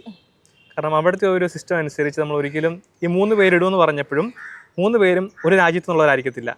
അത് different continents, different cultural background ഉള്ളവരെ ഇടത്തുള്ളൂ. പെട്ടെന്ന് ഞാൻ ഫസ്റ്റ് ഇയർ ചെന്നപ്പോൾ ഓർക്കുന്നുണ്ട്, എൻ്റെ കൂടെ എനിക്ക് റൂംമേറ്റ്സ് ആയിട്ട് കിട്ടിയത് ഒരു നിക്കരാഗോക്കാരൻ, സ്പാനിഷ് സംസാരിക്കത്തുള്ളൂ. ഞാൻ ഇന്ത്യൻ, മലയാളം ഇംഗ്ലീഷ് അറിയത്തുള്ളൂ. തൊട്ടപ്പുറത്ത് വിയറ്റ്നാംകാരൻ ആൾക്ക് വിയറ്റ്നാമീസ് ഭാഷയുണ്ട്. ഇത്രയും ഞങ്ങൾ മൂന്ന് കൾച്ചറിൽ നിന്ന് വരുന്നവർ. അപ്പം അതുകൊണ്ട് തന്നെ നമുക്ക് കോമൺ ലാംഗ്വേജ് എന്ന് പറയുന്നത് ഇറ്റാലിയൻ ഉപയോഗിക്കാൻ പറ്റത്തുള്ളൂ. അതുകൊണ്ട് തന്നെ ഇറ്റാലിയൻ ഭാഷ നമുക്ക് കുറച്ച് കൂടുതലായിട്ട് കൂടുതലായിട്ട് നമ്മുടെ മനസ്സിലേക്ക് വരും. പെട്ടെന്ന് നമുക്ക് ഉപയോഗിച്ച് നമ്മൾ പഠിക്കും, യൂസ്ഡ് ആകും. അങ്ങനെ ഒരു അവിടുത്തെ സെമിനാറിയുടെ വേറൊരു പ്രത്യേകത ഞാൻ കണ്ടത്, എനിക്ക് അവിടെ പഠിച്ചതുകൊണ്ടൊരു ഗുണം തോന്നിയത്, നമുക്ക് ഏകദേശം 25 തൊട്ട് 30 രാജ്യങ്ങളിൽ നിന്നുള്ള ബ്രദേഴ്സുമായിട്ട് ഒരു ബന്ധമുണ്ട് നമുക്ക്. കാരണം അതൊരു വലിയ അസറ്റാണ് നമ്മളെ സംബന്ധിച്ച്. നമ്മൾ ഈ വെൽത്തോ അങ്ങനത്തെ കാര്യങ്ങളൊന്നും അല്ല വലിയ അസറ്റ് എന്ന് പറയുന്നത്. ശരിക്കും നമ്മൾ ഈ ബന്ധങ്ങളാണ്. ശരിക്കും നമ്മൾ മറ്റൊരു രാജ്യത്ത്, ഇപ്പം എനിക്കിപ്പോൾ ഒരു നൈജീരിയയിൽ പോയാൽ അവിടെ നമുക്ക് കൂട്ടുകാരുണ്ട്, നമുക്ക് അവിടെ കൂട്ടുകാരുണ്ട്. ഒന്ന് വിളിച്ചു കഴിഞ്ഞാൽ നമുക്ക് കാര്യങ്ങൾ റെഡിയാക്കി എടുക്കാമെന്നൊരു വിശ്വാസം നമുക്കുണ്ട്. അപ്പം ഇങ്ങനെ ഒരുപാട് പേര് നമുക്ക് അവിടെ ഉള്ളതുകൊണ്ട് നമുക്ക് ഒരു ബന്ധം, ഒരു യൂണിവേഴ്സൽ ചർച്ചിൻ്റെ ഒരു മൊത്തം ഒരു രസം എന്താണ് യൂണിവേഴ്സൽ ചർച്ച് നമുക്കവിടെ മനസ്സിലാകും. അപ്പോൾ ഞങ്ങൾ സിറോ മലബാറുകാരുണ്ടായിരുന്നു. അപ്പോൾ ബാക്കിയുള്ളവരെല്ലാം ലാറ്റിൻ റോമൻ റൈറ്റിൽപ്പെട്ടവരാണ്. അപ്പോൾ അവരെല്ലാം കൂടെ ഒരുമിച്ച് പ്രാർത്ഥിക്കുന്നു, പഠിക്കുന്നു, കാര്യങ്ങളെല്ലാം ചെയ്യുന്നു. വളരെ വ്യത്യസ്തമായ അനുഭവമായിരുന്നു. ഒരു യൂണിവേഴ്സൽ ചർച്ചിൻ്റെ ഒരു ചെറിയ മുഖം നമുക്കവിടെ കാണാനായിട്ട് സാധിച്ചു. കാരണം ഇത്രയും പേര് ഒരുമിച്ച് വരുന്നു അല്ലേ. അതാണല്ലോ കത്തോലിക്ക സഭ എന്ന് പറയുമ്പോൾ അതാണല്ലോ, എല്ലാവർക്കും വേണ്ടി ഉള്ളതാണ്, സാർവത്രികമാണ്. അപ്പം എല്ലാവരും വരുമ്പം നമുക്കൊരു അവിടുത്തെ വിശ്വാസം എങ്ങനെയാണ് നമ്മൾ കമ്പയർ ചെയ്യാൻ പറ്റും. എന്താണ് വിശ്വാസം, നമ്മളുള്ള വ്യത്യാസം, കൾച്ചറൽ വ്യത്യാസങ്ങളെ, ഭാഷകൾ തമ്മിലുള്ള വ്യത്യാസങ്ങളെ, അപ്പം അങ്ങനത്തെ ഒരുപാട് നന്മകൾ അവിടുത്തെ സെമിനാരിൽ നിന്ന് എനിക്ക് കിട്ടിയിട്ടുണ്ട്. പിന്നെ ആ സെമിനാരിയുടെ ഒരു ഏറ്റവും വലിയ നന്മയെന്ന് പറയുന്നത് ഞാൻ കണ്ടത്, നമ്മുടെ നാട്ടിലെ സെമിനാരികളിൽ പോലും കാണാത്തൊരു കാര്യമാണ് ഞാനത്. അപ്പോൾ അത് അവിടുത്തെ ഞങ്ങൾ 77 ബ്രദേഴ്സായി. സാധാരണഗതിയിൽ 77 തൊട്ട് 80, 90 മാക്സിമം അത്രയും ബ്രദേഴ്സിനുള്ള കപ്പാസിറ്റിയെ നമ്മുടെ സെമിനാരിലുള്ളൂ. ഇത്രയും പേരെ നോക്കാൻ വേണ്ടി 11 അച്ഛന്മാരാകത്തുണ്ടെന്നുള്ളതാണ്. 11 അച്ഛന്മാർ, അതായത് 5 ഫോർമേറ്റേഴ്സ്, 5 സ്പിരിച്വൽ ഫാദേഴ്സ്, ഒരു റെക്ടറച്ചൻ. അപ്പോൾ ഞാൻ വിചാരിക്കുകയാണ്, ഇപ്പം നാട്ടിൽ പോലും ഇത്ര നമുക്കൊരു റേഷ്യോ, ഒരു സ്റ്റുഡൻറ്റ് സ്പിരിച്വൽ ഫാദർ അല്ലെങ്കിൽ റേഷ്യോ ഇത്രയില്ല. പിന്നെ ഞങ്ങൾക്ക് അവിടുത്തെ ഒരു സിസ്റ്റം എന്ന് പറയുന്നത് എല്ലാ ആഴ്ചകളിലും ഞങ്ങൾക്ക് കോൺഫറൻസുകളുണ്ട്. നമ്മൾ ഇപ്പം ഇന്നത്തെ ദിവസം ആനിമേറ്ററിനെ ഞങ്ങൾ കണ്ട 1/2 മണിക്കൂർ സംസാരിച്ചെങ്കിൽ അടുത്ത ആഴ്ച സ്പിരിച്വൽ ഫാദറിൻ്റെ കണ്ട 1/2 മണിക്കൂർ സംസാരിക്കും. അതിൻ്റെ അടുത്ത ആഴ്ച വീണ്ടും ഫോർമേറ്ററുമായിട്ട് 1/2 മണിക്കൂർ നമുക്ക് കോൺഫറൻസ് ഉണ്ട്. അത് കഴിഞ്ഞ് പിന്നെ ഇതിങ്ങനെ എല്ലാ ആഴ്ചയും ഞങ്ങൾക്ക് ഒരു കോൺഫറൻസ് വെച്ച് നടക്കുന്നുണ്ട്. അപ്പോൾ അതുകൊണ്ട് തന്നെ നമ്മൾ ഈ കണ്ടിന്യൂസ് ആയിട്ട് ഇങ്ങനെ ഷെയർ ചെയ്യുന്നത് കൊണ്ട് നമുക്കും സ്വാഭാവികമായിട്ട് ഒരുപാട് വളർച്ചകൾ നമ്മുടെ ജീവിതത്തിൽ ഉണ്ടാകുന്നതായിട്ട്, നമ്മളിപ്പം സ്പിരിച്വൽ കോൺഫറൻസിനൊക്കെ പോയിരിക്കുമ്പം നമ്മൾ ഒന്നും നമ്മൾ പറയാത്ത ആൾ പോലും ഒരു 2-3 സെഷൻ കഴിയുമ്പോൾ നമ്മൾ പറഞ്ഞു തുടങ്ങും. കാരണം നമ്മൾ സ്ഥിരം ഇങ്ങനെ പോയി ഒന്നും മിണ്ടാതില്ലാത്തൊരവസ്ഥയിലേക്ക് നമ്മൾ പോകത്തില്ല. നമ്മൾ എന്തെങ്കിലും പറയണം, നമ്മൾ സ്വാഭാവികമായിട്ട് നമ്മളെക്കുറിച്ച് ചിന്തിക്കും. പിന്നെ ഇങ്ങനത്തെ കാര്യങ്ങളിൽ നമ്മൾ പറഞ്ഞു ഒരുപാട് നമ്മുടെ പോരായ്മകളൊക്കെ ജീവിതത്തിൽ കണ്ടെത്തും. നമ്മുടെ അത് ഷെയർ ചെയ്യും, ആൾ സഹായിക്കും കേട്ടോ, സ്വാഭാവികമായിട്ട് നമ്മളെ സഹായിക്കും. അവരൊക്കെ ഇപ്പോഴും വളരെ സ്നേഹത്തോടെ നമ്മളെ ഞങ്ങൾക്ക് ഇടയ്ക്കിടയ്ക്ക് മെസ്സേജ് അയക്കാറുണ്ട് അച്ഛന്മാർ. അപ്പം അങ്ങനത്തെ ഒരുപാട് നന്മകൾ കിട്ടിയ ഒരു സ്ഥലമാണ്. പിന്നെ അവിടെ പഠിച്ചത് നമ്മുടെ ഈ ഒപ്പൂസൈക്കാരുടെ തന്നെ ഒപ്പൂസൈ റിലേറ്റിൻ്റെ തന്നെ ഒരു യൂണിവേഴ്സിറ്റി അവിടെ ഉണ്ട്, Pontifical University of Holy Cross. അപ്പം അവിടെയാണ് ഇതെല്ലാം പഠിക്കാനായിട്ടൊക്കെ സാധിച്ചു. അവിടെ യൂണിവേഴ്സിറ്റിയിൽ പഠിക്കാനായിട്ട് സാധിച്ചു. നല്ല ഫാക്കൽറ്റിയൊക്കെ ആയിരുന്നു അവിടുത്തെ, നന്നായിട്ട് പഠിക്കാനായിട്ടൊക്കെ സാധിച്ചു. എന്നാലും ഇറ്റാലിയൻ ഭാഷയുടെ ഒരു ബുദ്ധിമുട്ടൊക്കെ ഉണ്ടായിരുന്നത് കൊണ്ട് ചില സെമസ്റ്ററുകളൊക്കെ ഇച്ചിരി നമുക്ക് ബുദ്ധിമുട്ടിയിട്ടുണ്ട് ഞാൻ പഠിക്കാനായിട്ട്. കാരണം ഭാഷ അത്ര എളുപ്പമല്ലല്ലോ. പക്ഷെ അപ്പം എന്നാലും ദൈവം സഹായിച്ച് നന്നായിട്ട് പൂർത്തിയാക്കാനായിട്ട് സാധിച്ചു ഈ ഇത്രയും വർഷം, 3 വർഷം. അങ്ങനെ ഇപ്പോൾ ഇവിടെ വന്ന് ഡീകമ്മൈസ് ചെയ്യുന്നു. അതെ. അപ്പോൾ ഡീക്കനെ കുറിച്ച് പറഞ്ഞപ്പോൾ ഞാൻ നേരത്തെ പറഞ്ഞൊരു കാര്യമുണ്ട്, നമ്മുടെ മാക് ടിവിയുടെ അംഗം കൂടിയാണ്, മാക് ടിവിയുടെ ഒരു പാർട്ടാണ് ഡീക്കൻ. ഇപ്പോൾ പല കാര്യങ്ങളെക്കുറിച്ച് പറഞ്ഞു, ഡീക്കൻ്റെ പഠനത്തെക്കുറിച്ച് പറഞ്ഞു, സ്പോർട്സിനെ കുറിച്ച് പറഞ്ഞു, അതുപോലെ തന്നെ ആങ്കറിങ്ങിലും കൈവച്ച ഒരാളാണ്. എങ്ങനെയായിരുന്നു മാക് ടിവിയുടെ ഭാഗമായ ആ കഥയും കൂടെ നമ്മുടെ സബ്സ്ക്രൈബേഴ്സിന് വേണ്ടി ഒന്ന് പറയാം. മാക് ടിവിയുടെ ഭാഗം സത്യം പറഞ്ഞാൽ ഞങ്ങൾ റൂമിൽ ചെല്ലുമ്പം അവിടെ അന്ന് ചെയ്തുകൊണ്ടിരുന്നത് നമ്മുടെ ജിൻഡോ അച്ഛൻ, ഇവിടുത്തെ പ്രിൻസിപ്പൾ ആയിട്ടുള്ള ജിൻഡോ അച്ഛൻ സത്യം പറഞ്ഞു കഴിഞ്ഞാൽ നമ്മുടെ മാക് ടിവിക്ക് വേണ്ടി വീഡിയോസ് ചെയ്യുമായിരുന്നല്ലോ. അപ്പം അച്ഛൻ പോകുന്ന വർഷത്തിലാണ് ഞാൻ ചെല്ലുന്നത്. അപ്പം സ്വാഭാവികമായിട്ട് നമുക്ക് അടുത്ത ബാറ്റൻ കൈമാറി നമ്മൾ ചെയ്യണമെന്നുള്ളത് ഏൽപ്പിച്ചു. അപ്പം നമ്മൾ സ്വാഭാവികമായിട്ട് നമ്മളത് ചെയ്തു തുടങ്ങി. അന്ന് ഞങ്ങളെ സഹായിക്കാനായിട്ട് പല അച്ഛന്മാരെ നമ്മളെ സ്വാധീനിക്കുമായിരുന്നു, പല ബ്രദേഴ്സിനെ നമ്മളെ സ്വാധീനിക്കുമായിരുന്നു. കൂടുതൽ ഞാൻ ഈ ആങ്കറിങ് എന്നുള്ള മേഖലയിൽ ഉപരി ഞാൻ കൂടുതലും സഹായിച്ചുകൊണ്ടിരുന്നത് ബിഹൈൻഡ് ദ ക്യാമറയാണ്. ക്യാമറ എടുത്തെടുത്ത് സഹായിക്കുമായിരുന്നു കൂടുതലും. എനിക്ക് കൂടുതലും പറയുന്നതിനേക്കാളും എളുപ്പം ഇങ്ങനത്തെ കാര്യങ്ങൾ ചെയ്യാൻ എളുപ്പം. അപ്പം അതുകൊണ്ട് അത് കഴിഞ്ഞ് ഞാൻ ഓർക്കുന്നത് ആ ഒരു 2ാം വർഷമൊക്കെ ആയപ്പോഴാണ് ഈറ്റോലച്ചൻ വരുന്നത്. അപ്പോൾ ഈറ്റോലച്ചനോട് ചേർന്ന് ഒരുപാട് വീഡിയോസ് നമ്മുടെ മാക് ടിവിക്ക് വേണ്ടി കൊടുക്കാനായിട്ട് സാധിച്ചു. ഏറ്റവും കൂടുതൽ സ്നേഹത്തോടെ ഓർക്കുന്ന ഒരു കാര്യം, ഒരുപാട് ഓർമ്മകളുള്ള ഒരു കാര്യം എന്ന് പറയുന്നത് നമ്മുടെ ഒരുപാട് കാര്യങ്ങൾ റിപ്പോർട്ട് ചെയ്യാനായിട്ട് സാധിച്ചു എന്നുള്ളതാണ്. പ്രധാനപ്പെട്ട കാര്യങ്ങൾ ഇപ്പം അവിടെ ആയിരിക്കുന്ന സാഹചര്യങ്ങളിൽ നമ്മുടെ ബെനഡിക്ട് പപ്പ മരിക്കുന്നു, പിന്നെ ഫ്രാൻസിസ് മാർപ്പാപ്പ ഇങ്ങനെ ജീവിക്കുന്നു, മരിക്കുന്ന കാലഘട്ടം, പുതിയ മാർപ്പാപ്പ വരുന്നു, പിന്നെ നമ്മുടെ ജൂബിലി വർഷങ്ങൾ മുഴുവൻ നടക്കുന്നു, പിന്നെ നമ്മുടെ കുവക്കാട്ട് പിതാവിൻ്റെ നമ്മുടെ കർദിനാളാകുന്ന ഇതിലേക്ക് ഇതെല്ലാം നമ്മളെ സഹായിക്കാനുണ്ട്. നമ്മളിതെല്ലാം മാക് ടിവിയിലൂടെ നമ്മൾ റിപ്പോർട്ട് ചെയ്യാനായിട്ട് സഹായിച്ചു എന്നുള്ള വലിയൊരു ചാരിതാർത്ഥ്യത്തോടെ ഞാൻ ഓർക്കുന്ന, കൃതജ്ഞതയോടെ ഞാൻ ഓർക്കുന്ന ഒരു കാര്യമാണ്. കാരണം ഇതിനെല്ലാം ഭാഗമാകാൻ സാധിച്ചു. ഇപ്പൊ ഞാൻ അടുത്ത തലമുറയ്ക്ക് കൈമാറിയിട്ടാണ് ഞങ്ങൾ വന്നിരിക്കുന്നത്. അവിടെ ബ്രദേഴ്സ് ഉണ്ട്. അപ്പോൾ റോമിൽ നിന്നുള്ള വീഡിയോസ് ഇനിയും നമുക്ക് ലഭിക്കും. ഇനി ചോദിക്കാനുള്ളത്, നമ്മളൊരു കുടുംബം എന്ന് പറയുന്ന ഒരു ചെറിയ ഭാഗത്തിൽ നിന്നും വലിയൊരു, നേരത്തെ പറഞ്ഞതുപോലെ ഒരുപാട് ആളുകളുള്ള ഒരു സ്ഥലത്തേക്ക്, സെമിനാരി ജീവിതത്തിലേക്കാണ് കടന്നു ചെല്ലുന്നത്. അങ്ങനെ ഒരു കൂട്ടായ്മയുടെ സെമിനാരി ജീവിതം എന്താണ് ബ്രദറിന് നൽകിയത്? ബ്രദറിന്റെ വ്യക്തിത്വ വികസനത്തിന് എത്രത്തോളം സഹായിച്ചിട്ടുണ്ട്?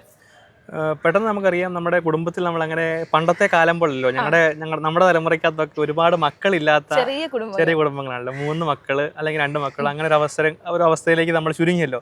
അപ്പം ഈ ഒരു സാഹചര്യത്തിൽ നിന്ന് വലിയൊരു കമ്മ്യൂണിറ്റിയിലേക്ക് പോകുമ്പം പെട്ടെന്ന് എനിക്ക് കിട്ടിയൊരു നന്മയെന്ന് പറയുന്നത് വലിയവരോട് അഡ്ജസ്റ്റ് ചെയ്യാൻ പഠിച്ചു എന്നുള്ള കാര്യമാണ്. ഞാൻ പൊതുവെ അങ്ങനെ ഒത്തിരി അങ്ങനെ എതിർപ്പ് പറയുന്ന ഒരാളെന്നല്ലോ. പക്ഷെ നമ്മളിങ്ങനെ കൂടെ ജീവിച്ച് നമ്മൾ ഇവരോട് അഡ്ജസ്റ്റ് ചെയ്യാൻ പഠിക്കും എന്നുള്ളതാണ്. നമ്മൾ അന്ന് ഭംഗിയായിട്ട് അഡ്ജസ്റ്റ് ചെയ്യാൻ പഠിച്ചു. നമ്മുടെ ജീവിതത്തിലെ കുറവുകൾ കണ്ടെത്തുന്നതും ഇങ്ങനെയുള്ള സാഹചര്യങ്ങളാണ്. കാരണം നമ്മളിങ്ങനെ ഒരു കമ്മ്യൂണിറ്റിയിൽ നമ്മളെപ്പോഴും കമ്മ്യൂണിറ്റിയായിട്ട് വർക്ക് ചെയ്യേണ്ടവരാണല്ലോ. ഞാൻ അങ്ങനെ പിന്നെ അതിനെ കണ്ടത്. കാരണം നമ്മൾ അച്ഛനായി കഴിയുമ്പോൾ നമ്മളൊരു പ്രെസ്ബിറ്റേറിയത്തിൻ്റെ അംഗമാണ്. നമ്മൾ 500 അച്ഛന്മാർ ഇപ്പം നമ്മുടെ രൂപത്തിൽ തന്നെയുണ്ട്. ഇപ്പം 500 അച്ഛന്മാരോട് ഒരുമിച്ച് വർക്ക് ചെയ്യുന്ന ഒരു സാഹചര്യം ഉണ്ടെങ്കിലല്ലേ നമുക്കൊരു ഫലപ്രദമായിട്ടൊരു ആത്മാവിനെ രക്ഷിക്കാനായിട്ട് പറ്റത്തുള്ളൂ. അപ്പോൾ ആ ഒരു സാഹചര്യം നമ്മൾ ഈ സെമിനാരി കാലഘട്ടത്തിൽ അങ്ങനെ ഒരു ഫോർമേഷൻ കിട്ടിയത് കൊണ്ട് ഇപ്പം നമ്മളതൊക്കെ ചിന്തിക്കുമ്പോൾ നമുക്ക് മനസ്സിലാകും ഇത് വളരെ അത്യന്താപേക്ഷിതമായിട്ടൊരു കാര്യമായിരുന്നു എന്നുള്ളതൊക്കെ. നമ്മളിപ്പം അച്ഛന്മാരോട്ടൊക്കെ ഇനി അച്ഛനാകാൻ പോകുന്നൊരു സാഹചര്യമല്ലേ. അപ്പോൾ അതുകൊണ്ട് തന്നെ ഇത്ര അച്ഛന്മാർ ഇടയ്ക്കപ്പെട്ട് നമ്മൾ ചെല്ലുമ്പം നമ്മളും ഇതിനോട് ഇഴകിച്ചേർന്ന് പോകണമല്ലോ. അപ്പോൾ അതെല്ലാം ഒരുപാട് ഊർജ്ജത്തോടെ സെമിനാരികളിൽ നിന്ന് കിട്ടിയ കാര്യമാണ്. ഈ ഒരു വലിയ കമ്മ്യൂണിറ്റി നിന്നൊക്കെ കിട്ടിയ കാര്യമാണ്. അപ്പോൾ നീണ്ട ഒരു സെമിനാരി കാലയളവിന് ശേഷം ഇതാ പൗരോഹിത്യ സ്വീകരണത്തിനായിട്ട് നമ്മുടെ ഡീക്കൻ ജിതിൻ ഒരുങ്ങുകയാണ്. ഡീക്കൻ്റെ ജീവിതത്തിൽ സ്വാധീനിച്ച ഒരു ദൈവവചനം ഉണ്ടോ? കാരണം ദൈവവചനത്തിൻ്റെ ശക്തി അത് വലുത് തന്നെയാണ്. ഈ വിളിയുടെ ഒരു അടിസ്ഥാനവും അത് തന്നെയാണ്. അപ്പോൾ ജീവിതത്തിൽ സ്വാധീനിച്ച ഒരു ദൈവവചനം? ജീവിതത്തിൽ സ്വാധീനിച്ച ഒരു ദൈവവചനം, ഞാൻ മൈനർ സെമിനാരി കയറിയപ്പോൾ നമ്മൾ സ്കൂളിൽ പഠിക്കുമ്പോൾ വീട്ടിൽ നിൽക്കുമ്പോൾ നമ്മൾ വീട്ടു പ്രാർത്ഥനയുടെ സമയത്ത് ബൈബിൾ വായിക്കില്ലാതെ നമ്മൾ വേറെ അങ്ങനെ ഒന്നും അധികം വായിക്കാറില്ല. സെമിനാരിൽ കയറുമ്പോൾ നമ്മൾ പിന്നെ പൊതുവേ ഒരു നിഷ്ഠ വെച്ചൊരു കാര്യമാണ് ദിവസത്തിൽ ഒരു അധ്യായമെങ്കിലും ബൈബിൾ വായിക്കണമെന്നുള്ളത്, ഒരു അധ്യായമെങ്കിലും വായിക്കണം എന്നുള്ളത്. അതിപ്പം ബൈബിളും ആദ്യം തൊട്ട് അവസാനം വരെ വായിക്കുക എന്നല്ല അർത്ഥമാക്കുന്നത്. നമുക്ക് ഇഷ്ടമുള്ള ഇപ്പോൾ സുവിശേഷം മാത്രം ആവർത്തിച്ച് വായിക്കുക അങ്ങനെ ഒരു സാഹചര്യത്തിലേക്ക് തുടങ്ങിയായിരുന്നു. പക്ഷെ പലപ്പോഴും അത് ബ്രേക്ക് ആയി പോയിട്ടുണ്ട്. ഞാൻ പറഞ്ഞു വീഴ്ചകളുണ്ട്, സ്വാഭാവികമായിട്ടും ബ്രേക്ക് ആയി പോയിട്ടുണ്ട്. പിന്നെ അത് റീസ്റ്റാർട്ട് ചെയ്തു. അങ്ങനെ നമ്മളൊരു സാഹചര്യത്തിൽ എനിക്ക് മൈനസ്മാരി വെച്ച് കിട്ടിയ ഒരു വചനമാണ്. അത് ഭയങ്കരമായിട്ട് നമ്മളെ സ്ട്രൈക്ക് ചെയ്തു. കാരണം 1 തിമോത്തിയോസ് 4-ാം അധ്യായം 12-ാം വാക്യം, അതായത് ആരും നിന്റെ പ്രായക്കുറവിൻ്റെ പേരിൽ നിന്നെ അവഗണിക്കാൻ ഇടയാക്കരുത് എന്നുള്ളതാണ്. വാക്കുകളിലും പെരുമാറ്റത്തിലും വിശ്വാസത്തിലും വിശുദ്ധിയിലും സ്നേഹത്തിലും വിശ്വാസികൾക്ക് മാതൃകയായിരിക്കുക എന്നുള്ളൊരു വചനമാണ്. അപ്പം അത് ഞാൻ റോമിൽ ചെല്ലുന്നിടം വരെ, റോമിലൊരു ചെന്ന് 2-ാം വർഷം ആകുന്നിടം വരെ ഏകദേശം എൻ്റെ പട്ടത്തിൻ്റെ കാടിൽ അടിക്കണമെന്ന് ഉദ്ദേശിച്ചൊരു വചനമാണ് ഞാൻ ശരിക്കും അത്. പക്ഷേ അത് ശരിക്കും അത് റോമിൽ ചെന്ന് കഴിഞ്ഞപ്പം ശരിക്കും നമുക്ക് നമ്മുടെ ജീവിതത്തിൽ പല വിഷമങ്ങളുണ്ടാകും. നമുക്ക് സ്വാഭാവികമായിട്ട് നമ്മുടെ ഒരു സാഹചര്യം, പുതിയ സാഹചര്യം, വളരെ ബുദ്ധിമുട്ടുകളുണ്ടാകുന്നു, ജീവിതത്തിൽ പല ചിന്തകളുണ്ടാകുന്നു. അങ്ങനെ ഉണ്ടായതിനു ശേഷം പതുക്കെ ഞാൻ എൻ്റെ ഈ ദൈവ കരുണയിലേക്ക് ഞാൻ വളരെ തിരിഞ്ഞുപോയി. കാരണം ദൈവത്തിൻ്റെ കരുണ കൂടുതൽ മനസ്സിലാക്കിയ ഒരു സാഹചര്യമാണ് നമ്മുടെ റോമിൽ പഠിച്ച സമയവും അത് കഴിഞ്ഞ് ഇങ്ങോട്ട് ഉള്ള സമയം എന്നൊക്കെ പറയുന്നത്. അപ്പം അത് കഴിഞ്ഞ് ഞാൻ പിന്നെ എൻ്റെ മനസ്സിൽ പെട്ടെന്ന് സ്ട്രൈക്ക് ചെയ്ത വചനമാണ്, നിങ്ങളുടെ സ്വർഗസ്വനായ പിതാവ് കരുണയുള്ളവരായിരിക്കുന്നത് പോലെ നിങ്ങളും കരുണയുള്ളവരായിരിക്കുവിൻ. ലൂക്കായുടെ 6-ാം അധ്യായം 36-ാം വാക്യമാണ്. ഈ വർഷൻ്റെ പട്ടത്തിൻ്റെ എൻ്റെ കാർഡിൽ അടിച്ചിരിക്കുന്നതും ഇൻവിറ്റേഷൻ കാർഡിലും നമ്മുടെ താങ്ക്സ് കാർഡിലും ഒക്കെ അടിക്കുന്നതും ഈ ഒരു വചനം തന്നെയാണ്. അപ്പം ആ ഒരു കരുണ കൂടുതൽ പകരാനായിട്ട് സാധിക്കണം. അതാണ് എൻ്റെ ഒരു മനസ്സിലിപ്പം. കാരണം നമ്മൾ അനുഭവിച്ചൊരു കരുണ മറ്റുള്ളവർക്ക് കൊടുക്കാനായിട്ട് നമുക്ക് സാധിക്കണം. ആ ഒരു ആഗ്രഹം മനസ്സിലുണ്ട്. ഡീക്ക, നിങ്ങളുടെ ഈ ഒരു സെമിനാരി ജീവിതവും ഈ വൈദിക പരിശീലനവും ഒക്കെ വളരെ നീണ്ട ഒരു കാലയളവാണ്. നമുക്കറിയാം 1-2 വർഷങ്ങളല്ല, നീണ്ട ഒരു കാലയളവാണ്.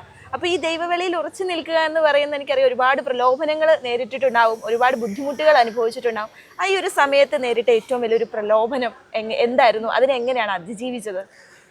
പെട്ടെന്ന് നമ്മളെ മനസ്സിലാക്കി. എൻ്റെ മൈനസ്മാരി കാലഘട്ടത്തിലൊന്നും അങ്ങനെ എനിക്കങ്ങനെ ബുദ്ധിമുട്ടുകളൊന്നും, ക്രൈസിസ്, വൊക്കേഷൻ ക്രൈസിസ് ഒന്നും ഉണ്ടായിട്ടില്ല. അങ്ങനെ മൈനസ്മാരി ഫിലോസഫിക്ക് പോകുമ്പോഴൊന്നും ഉണ്ടായിട്ടില്ല. പിന്നെ നമ്മൾ റോമിൽ ചെല്ലുമ്പം സ്വാഭാവികമായിട്ട് നമുക്ക് ഇപ്പം പലർക്കും അറിയാം, അവിടെ പഠിച്ചവർക്കൊക്കെ അറിയാം, അത്ര സുഖകരമായ സാഹചര്യം അല്ല അവിടെ. നമുക്കിപ്പം നമ്മുടെ സഭയുടെ ചിലപ്പോൾ സഭയുടെ ഒരു ഗ്ലോറിഫൈഡ് സ്റ്റേജ് അവിടെ കാണാം, സഭയുടെ ഒരു ജീർണിച്ച മുഖവും അവിടെ കാണാനായിട്ട് നമുക്ക് സാധിക്കും. കാരണം ആൾക്കാരുടെ വിശ്വാസമില്ലായ്മ അങ്ങനത്തെ കാര്യങ്ങളൊക്കെ കാണുമ്പം നമ്മൾ സ്വാഭാവികമായിട്ട് നമ്മൾ ചിന്തിക്കും. കാരണം അവിടെ ഉള്ള ഈ പ്രൊഫസേഴ്സൊക്കെ നമ്മളെ പഠിപ്പിക്കുന്നതും ആ ഒരു ലെവലിൽ നിന്നാണ് പഠിപ്പിക്കുന്നത്. അപ്പം പിന്നെ ഒരുപാട് ജീവിതാനുഭവങ്ങൾ, ഇപ്പം പുറത്ത് പഠിക്കുന്ന ഒരുപാട് ബ്രദേഴ്സിൻ്റെ ജീവിതാനുഭവങ്ങൾ അവർ തന്നെ നമ്മളോട് പറഞ്ഞ് അനുഭവങ്ങളൊക്കെ ഉണ്ട്. ഇപ്പം ജർമ്മനി പഠിക്കുന്ന ഒരു കൂട്ടുകാരനുണ്ട്, ഇപ്പം അവിടുത്തെ സെമിനാരി പഠിക്കുന്നത്. അപ്പം ആളുടെ അവിടെ പഠിപ്പിക്കുന്ന പ്രൊഫസേഴ്സിനെ കുറിച്ച് നമ്മളോട് പറഞ്ഞിട്ടുണ്ട്. അപ്പം പല കാര്യങ്ങളിങ്ങനെ കേൾക്കുമ്പം സ്വാഭാവികമായിട്ട് നമുക്ക് ഒരു സംശയം ഉണ്ടാകും. പിന്നെ പ്രത്യേകിച്ച് നമുക്ക് സംശയങ്ങൾ, ഇങ്ങനത്തെ ബുദ്ധിമുട്ടുകളൊക്കെ ഉണ്ടായ സമയം എന്ന് പറയുന്നത് നമ്മുടെ സീറോ മലബാർ സഭയിലെ പ്രശ്നങ്ങളൊക്കെ വന്നപ്പോൾ സ്വാഭാവികമായിട്ടും ഒരു കമ്മ്യൂണിറ്റി എന്ന രീതിയിൽ, നമ്മളൊരു സഭയുടെ അംഗം എന്ന രീതിയിൽ ഒരുപാട് വിഷമിച്ച ഒരു സമയമാണ് ശരിക്കും ആ സമയം എന്നൊക്കെ പറയുന്നത്. നമുക്ക് ബുദ്ധിമുട്ടുകൾ പേഴ്സണൽ ലൈഫിൽ ഒരുപാട് ബുദ്ധിമുട്ടുകൾ ആ ഒരു റോമിൽ പഠിക്കുന്ന 2-ാം വർഷമൊക്കെ ആയപ്പം നമുക്ക് സംഭവിച്ചിട്ടുണ്ട്. കാരണം ഒരു ഇച്ചിരി നമുക്കറിയാം, നമ്മൾ സ്വാഭാവികമായിട്ട് ചിന്തിക്കുന്നത് നമുക്ക് എനിക്ക് 26-27 വയസ്സായി. അപ്പം പെട്ടെന്ന് നമ്മൾ ചിന്തിക്കുമ്പോൾ എൻ്റെ കൂട്ടുകാരൊക്കെ കല്യാണം വിളിച്ചു തുടങ്ങി, കല്യാണം കഴിക്കുന്നു, കുറേ പേർക്ക് കുട്ടികളായി. അപ്പോൾ സ്വാഭാവികമായിട്ട് നമുക്കൊരു ഒരു സംശയമുണ്ടല്ലോ. കാരണം നമുക്കും വലുതായി കഴിയുമ്പോൾ മുമ്പോട്ട് പോകുമ്പം ആരുണ്ടെന്നൊരു ചോദ്യം പെട്ടെന്ന് നമ്മുടെ മനസ്സിൽ നമുക്ക് ഒരു മനുഷ്യനെന്ന രീതിയിൽ നമുക്ക് ഉണ്ടായല്ലോ. പക്ഷെ അതിനെല്ലാം തരണം ചെയ്യാനായിട്ട് ഈശോ സഹായിച്ചു എന്നുള്ളതാണ് ആ സമയങ്ങളിൽ. ഇപ്പം ഞാനീ പറഞ്ഞതുപോലെ ഈശോ നേരിട്ട് സഹായിക്കുകയല്ല ചെയ്തത്, നമ്മുടെ ഈ പലരിലൂടെ, ഇപ്പം നമ്മുടെ സ്പിരിച്വൽ ഫാദേഴ്സിലൂടെ. അപ്പോൾ അതുകൊണ്ടാണ് നമ്മൾ ഈ സെമിനാരി കാലഘട്ടത്തിലൊക്കെ സ്പിരിച്വൽ ഫാദേഴ്സിനോട് സംസാരിക്കണമെന്നൊക്കെ നമ്മൾ പറയുന്നത് അതുകൊണ്ടാണ്. അപ്പോൾ അവരിലൂടെയൊക്കെയാണ് നമ്മളെ കൂടുതലും ഈ കാര്യങ്ങൾ സഹായിച്ചത്. ഇങ്ങനെയൊക്കെയാണ്, കുഴപ്പമൊന്നുമില്ല, അതിങ്ങനെ സ്വാഭാവികം ഉണ്ടാകുന്ന കാര്യങ്ങളൊക്കെയാണെന്നൊക്കെ പറഞ്ഞ് അവർ നമ്മളെ ഒരുപാട് തിരുത്തിയിട്ടുണ്ട്, നമ്മളെ ഒരുപാട് നയിച്ചിട്ടുണ്ട് മുമ്പോട്ട്. അതാണ് ഒരു സെമിനാരി കാലഘട്ടത്തിൽ ഉള്ള ഒരു അനുഭവങ്ങളെന്നൊക്കെ പറയുന്നത്, ദുരനുഭവങ്ങളെന്നൊക്കെ പറയുന്നത്.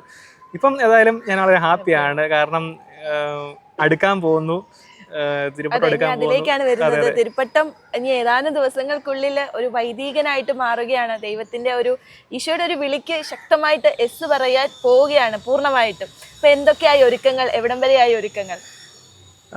ഞാനിവിടെ ഡിക്കം പട്ടം സ്വീകരിച്ചിട്ട് 5 മാസമേ ആയതുള്ളൂ. കാരണം നമ്മുടെ ഇവിടെ പഠനശേഷം വന്നു കഴിഞ്ഞാണ് സ്വീകരിക്കുന്നത്. അതിനുശേഷം എനിക്ക് മൊത്തം നന്ദിയുടെ ഹൃദയത്തോടെയാണ് ഞാൻ ഇപ്പോൾ ഇവിടെ ആയിരിക്കുന്നത്. കാരണം ഒരിക്കലും പ്രതീക്ഷിക്കാത്തൊരു സാഹചര്യമാണ്. ഒരു ഡീക്കം മിനിസ്ട്രി തന്നു, അത് മെരൂർപ്പള്ളി തന്നെ ഡീക്കം മിനിസ്ട്രി തന്നു നമുക്ക്. നല്ല വികാരിച്ചനും കൊച്ചനും. അപ്പം അവരിൽ തന്നെ ഒരുപാട് കാര്യങ്ങൾ നമുക്ക് പഠിക്കാനായിട്ട് സാധിച്ചു. ഒരു 4 മാസം കൊണ്ട് ഒരുപാട് കാര്യങ്ങൾ നമുക്ക് പഠിക്കാനായിട്ട് സാധിച്ചു. അപ്പം ഇതിൻ്റെ ഇടയ്ക്ക് തന്നെ ഞാൻ എൻ്റെ ഡീക്കന്മാരുടെ ധ്യാനത്തിന് നമ്മുടെ ബിനോയ് കരിമരുന്നിലച്ഛൻ്റെ ധ്യാനമൊക്കെ ഞങ്ങൾ പോയി കൂടിയായിരുന്നു. വളരെ ശക്തമായിട്ട് വളരെ നമ്മളെ റിഫ്രഷ്ഡ് ആക്കിയ ഒരു ധ്യാനമാണ്. കാരണം കുറേ വർഷങ്ങൾക്ക് ശേഷമാണ് ഞാൻ അങ്ങനെ നമ്മുടെ ഒരു ധ്യാനം, നമ്മുടെ ശൈലിയിലുള്ള ഒരു ധ്യാനം പോലും കൂടുന്നത്. അപ്പം അവിടെ വേറെ രീതിയിലുള്ള ധ്യാനങ്ങളുണ്ട്, റൂമിൽ ചെല്ലുമ്പോൾ അവിടെ വേറെ രീതിയാണ്. പക്ഷെ ഇവിടെ നമ്മുടെ സാഹചര്യത്തിന് പറ്റിയ രീതിയിലുള്ള ധ്യാനങ്ങളൊക്കെ സ്വന്തം ഭാഷ കേൾക്കുമ്പം നമുക്ക് സന്തോഷമുണ്ടല്ലോ. അപ്പോൾ റിഫ്രഷ്ഡായി ശരിക്കും. അതാണിപ്പം പട്ടത്തിന് അടുത്തൊരുക്കം കഴിഞ്ഞു. ശരിക്കും അടുത്തൊരുക്കം നടന്നുകൊണ്ടിരിക്കുകയാണ്. ശരിക്കും ആ ധ്യാനം കഴിഞ്ഞോടുകൂടി തന്നെ ഞാൻ തുടങ്ങിയായിരുന്നു. ഏകദേശം ഇൻവിറ്റേഷൻസ് ഒക്കെ ഇങ്ങനെ നടക്കുന്നു. വളരെ ഭംഗിയായിട്ട് മുമ്പോട്ട് പോകുന്നു, പ്രാർത്ഥിച്ച് ഒരുങ്ങി മുമ്പോട്ട് പോകുന്നു. അതിൽ ഇടവകയും എനിക്ക് വേണ്ടി പ്രാർത്ഥിക്കുന്നുണ്ട്. കാരണം അവരും പട്ടത്തിന്റെ പ്രാർത്ഥനയൊക്കെ വെച്ച് പ്രാർത്ഥിക്കുന്നുള്ളതായിട്ട് കുറെ പേര് എനിക്ക് മെസ്സേജ് ഒക്കെ അയച്ച് പ്രാർത്ഥിക്കുന്നുണ്ട് കേട്ടോ എന്നൊക്കെ പറഞ്ഞ് മെസ്സേജ് ഒക്കെ അയക്കുന്നുണ്ട്. അപ്പം ഒരുപാട് പ്രാർത്ഥനയുടെ ഫലം കൂടിയാണ് ഇപ്പം ഏകദേശം ഈ ജനുവരി 3-ാം തീയതിയിലേക്ക് എത്തുമ്പം കിട്ടുന്നത്. അതെ അതെ. അപ്പോൾ ഒരു പുരോഹിതനാവാനുള്ള ഒരു തയ്യാറെടുപ്പിലാണ്. പൗരോഹിത്യ ജീവിതത്തിൻ്റെ ഒരു ലക്ഷ്യമായിട്ട് ഇപ്പം ഓരോ അച്ഛന്മാർക്കും ഒരു ലക്ഷ്യം ഉണ്ടാവില്ല, എൻ്റെ പൗരോഹിത്യം ഇതായിരിക്കണം, അല്ലെങ്കിൽ എൻ്റെ പൗരോഹിത്യത്തിലൂടെ ജനങ്ങൾക്ക് ലഭിക്കേണ്ടത് ഇതായിരിക്കണം. അങ്ങനെ ഡീക്കൻ മനസ്സിൽ കുറിച്ചിട്ടിരിക്കുന്ന ഒരു ലക്ഷ്യം എന്താണ്?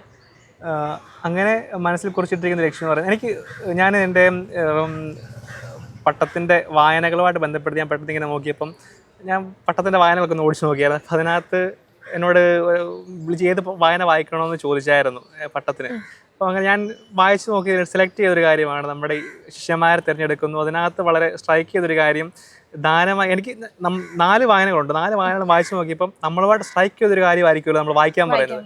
ഞാൻ പെട്ടെന്ന് വായിക്കാൻ പറഞ്ഞ കാര്യം ശിഷ്യന്മാരെ തിരഞ്ഞെടുക്കുന്നു, അവർക്ക് കൊടുക്കുന്ന അധികാരങ്ങളെ.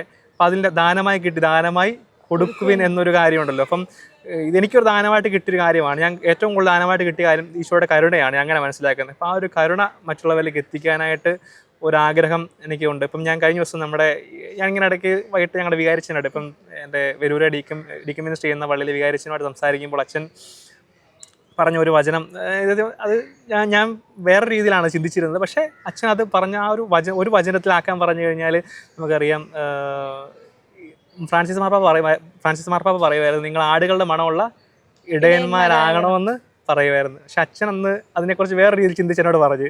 കാരണം ക്രിസ്തുവിൻ്റെ മണമുള്ള ഇടയന്മാരാണെങ്കിൽ മാത്രമേ ആടുകൾ അടുത്തേക്ക് വരത്തുള്ളൂ. അപ്പം അങ്ങനെ ഒരു കാര്യം കൂടെ അച്ഛനത് പറഞ്ഞത് വളരെ സ്ട്രൈക്ക് ചെയ്ത് അപ്പം അങ്ങനെ ഒരു ആഗ്രഹമൊക്കെ മനസ്സിലുണ്ട്, ഭംഗിയായിട്ട് ജീവിക്കണമെന്നുള്ളത്. ഇനിയിപ്പം ബാക്കിയുള്ളതല്ല, ഇനി ദൈവത്തിൻ്റെ കയ്യിലാണ്. നമ്മൾ ജീവിക്കുക, ബാക്കിയും ദൈവം നമ്മൾ നയിച്ചോളൂ. അങ്ങനെ ഒരു വിശ്വാസത്തിൽ അങ്ങോട്ട് പോകുന്നത്. അപ്പോൾ ഇത്രയും നേരം നമ്മളോടൊപ്പം ആയിരുന്നത് ഡീക്കൻ ജിതിൻ കൊടിയന്തറയാണ്. അപ്പോൾ ഡീക്ക, ഞങ്ങൾ എല്ലാവരും കാത്തിരിക്കുന്നത് ഡീക്കൻ്റെ ഒരു ഇൻവിറ്റേഷന് വേണ്ടിയാണ്. ഞങ്ങളെ പട്ടത്തിന് വിളിക്കുന്നില്ലേ? എല്ലാവരും വിളിക്കാം. സ്നേഹമുള്ളവരെ, എൻ്റെ പട്ടം ജനുവരി 3-ാം തീയതി രാവിലെ 9:15 കായൽപ്പുറം സെൻറ്റ് ജോസഫ് ദേവാലയത്തിൽ വെച്ചത്. ഔസേപ്പിതാവിൻ്റെ പള്ളിയാണ്. വളരെ ഒരു തീർത്ഥാടന കേന്ദ്രമാണ് നമ്മുടെ രൂപതയിലെ. അതുപോലെ തന്നെ നല്ല പ്രകൃതി രമണീയമായ കായലുകളൊക്കെ ഉള്ളൊരു സ്ഥലമാണ്. അപ്പം സ്വാഭാവികമായിട്ടും എല്ലാവരും ഒത്തിരി സ്നേഹത്തോടെ പട്ടത്തിലേക്ക് ക്ഷണിക്കുകയാണ്. എല്ലാവരും എനിക്ക് വേണ്ടി പ്രാർത്ഥിക്കുക. ഞങ്ങൾ 15 പേര് ഞങ്ങളുടെ ഭാഷയിലുണ്ട്. എല്ലാവരെയും പ്രാർത്ഥന ഓർക്കണമെന്ന് സ്നേഹത്തോടെ ഓർപ്പിക്കുകയാണ്. എല്ലാവർക്കും നന്ദി. ഇത്രയും നേരം ഡീക്കനോട് സംസാരിച്ചപ്പോൾ എനിക്ക് ഇത്രയും നേരം എൻ്റെ മുഖത്തുനിന്ന് മായാത്തത് ഡീക്കൻ്റെ മുഖത്ത് വിരിഞ്ഞ ചിരിയാണ്. ഓരോ ചോദ്യങ്ങളെയും അത്രയും സന്തോഷത്തോടെ, അത്രയും പുഞ്ചിരിയോടെയാണ് ഡീക്കൻ മറുപടി പറഞ്ഞത്. ഈ ചിരി എന്നും നിലനിൽക്കട്ടെ. അനേകം വിശ്വാസികളിലേക്ക് ഈശോയെ കൊടുക്കാനായിട്ട് സാധിക്കട്ടെ. അവിടുത്തെ പൗരോഹിത്യം ഒരു അനുഗ്രഹമായി മാറട്ടെ എന്ന് ആശംസിക്കുകയാണ്. പൗരോഹിത്യം സ്വീകരിക്കാൻ ഒരുങ്ങുന്ന ഡീക്കൻ ജിതിൻ കൊടിയന്തറയ്ക്ക് മാക് ടിവിയുടെ എല്ലാവിധ പ്രാർത്ഥനാശംസകളും.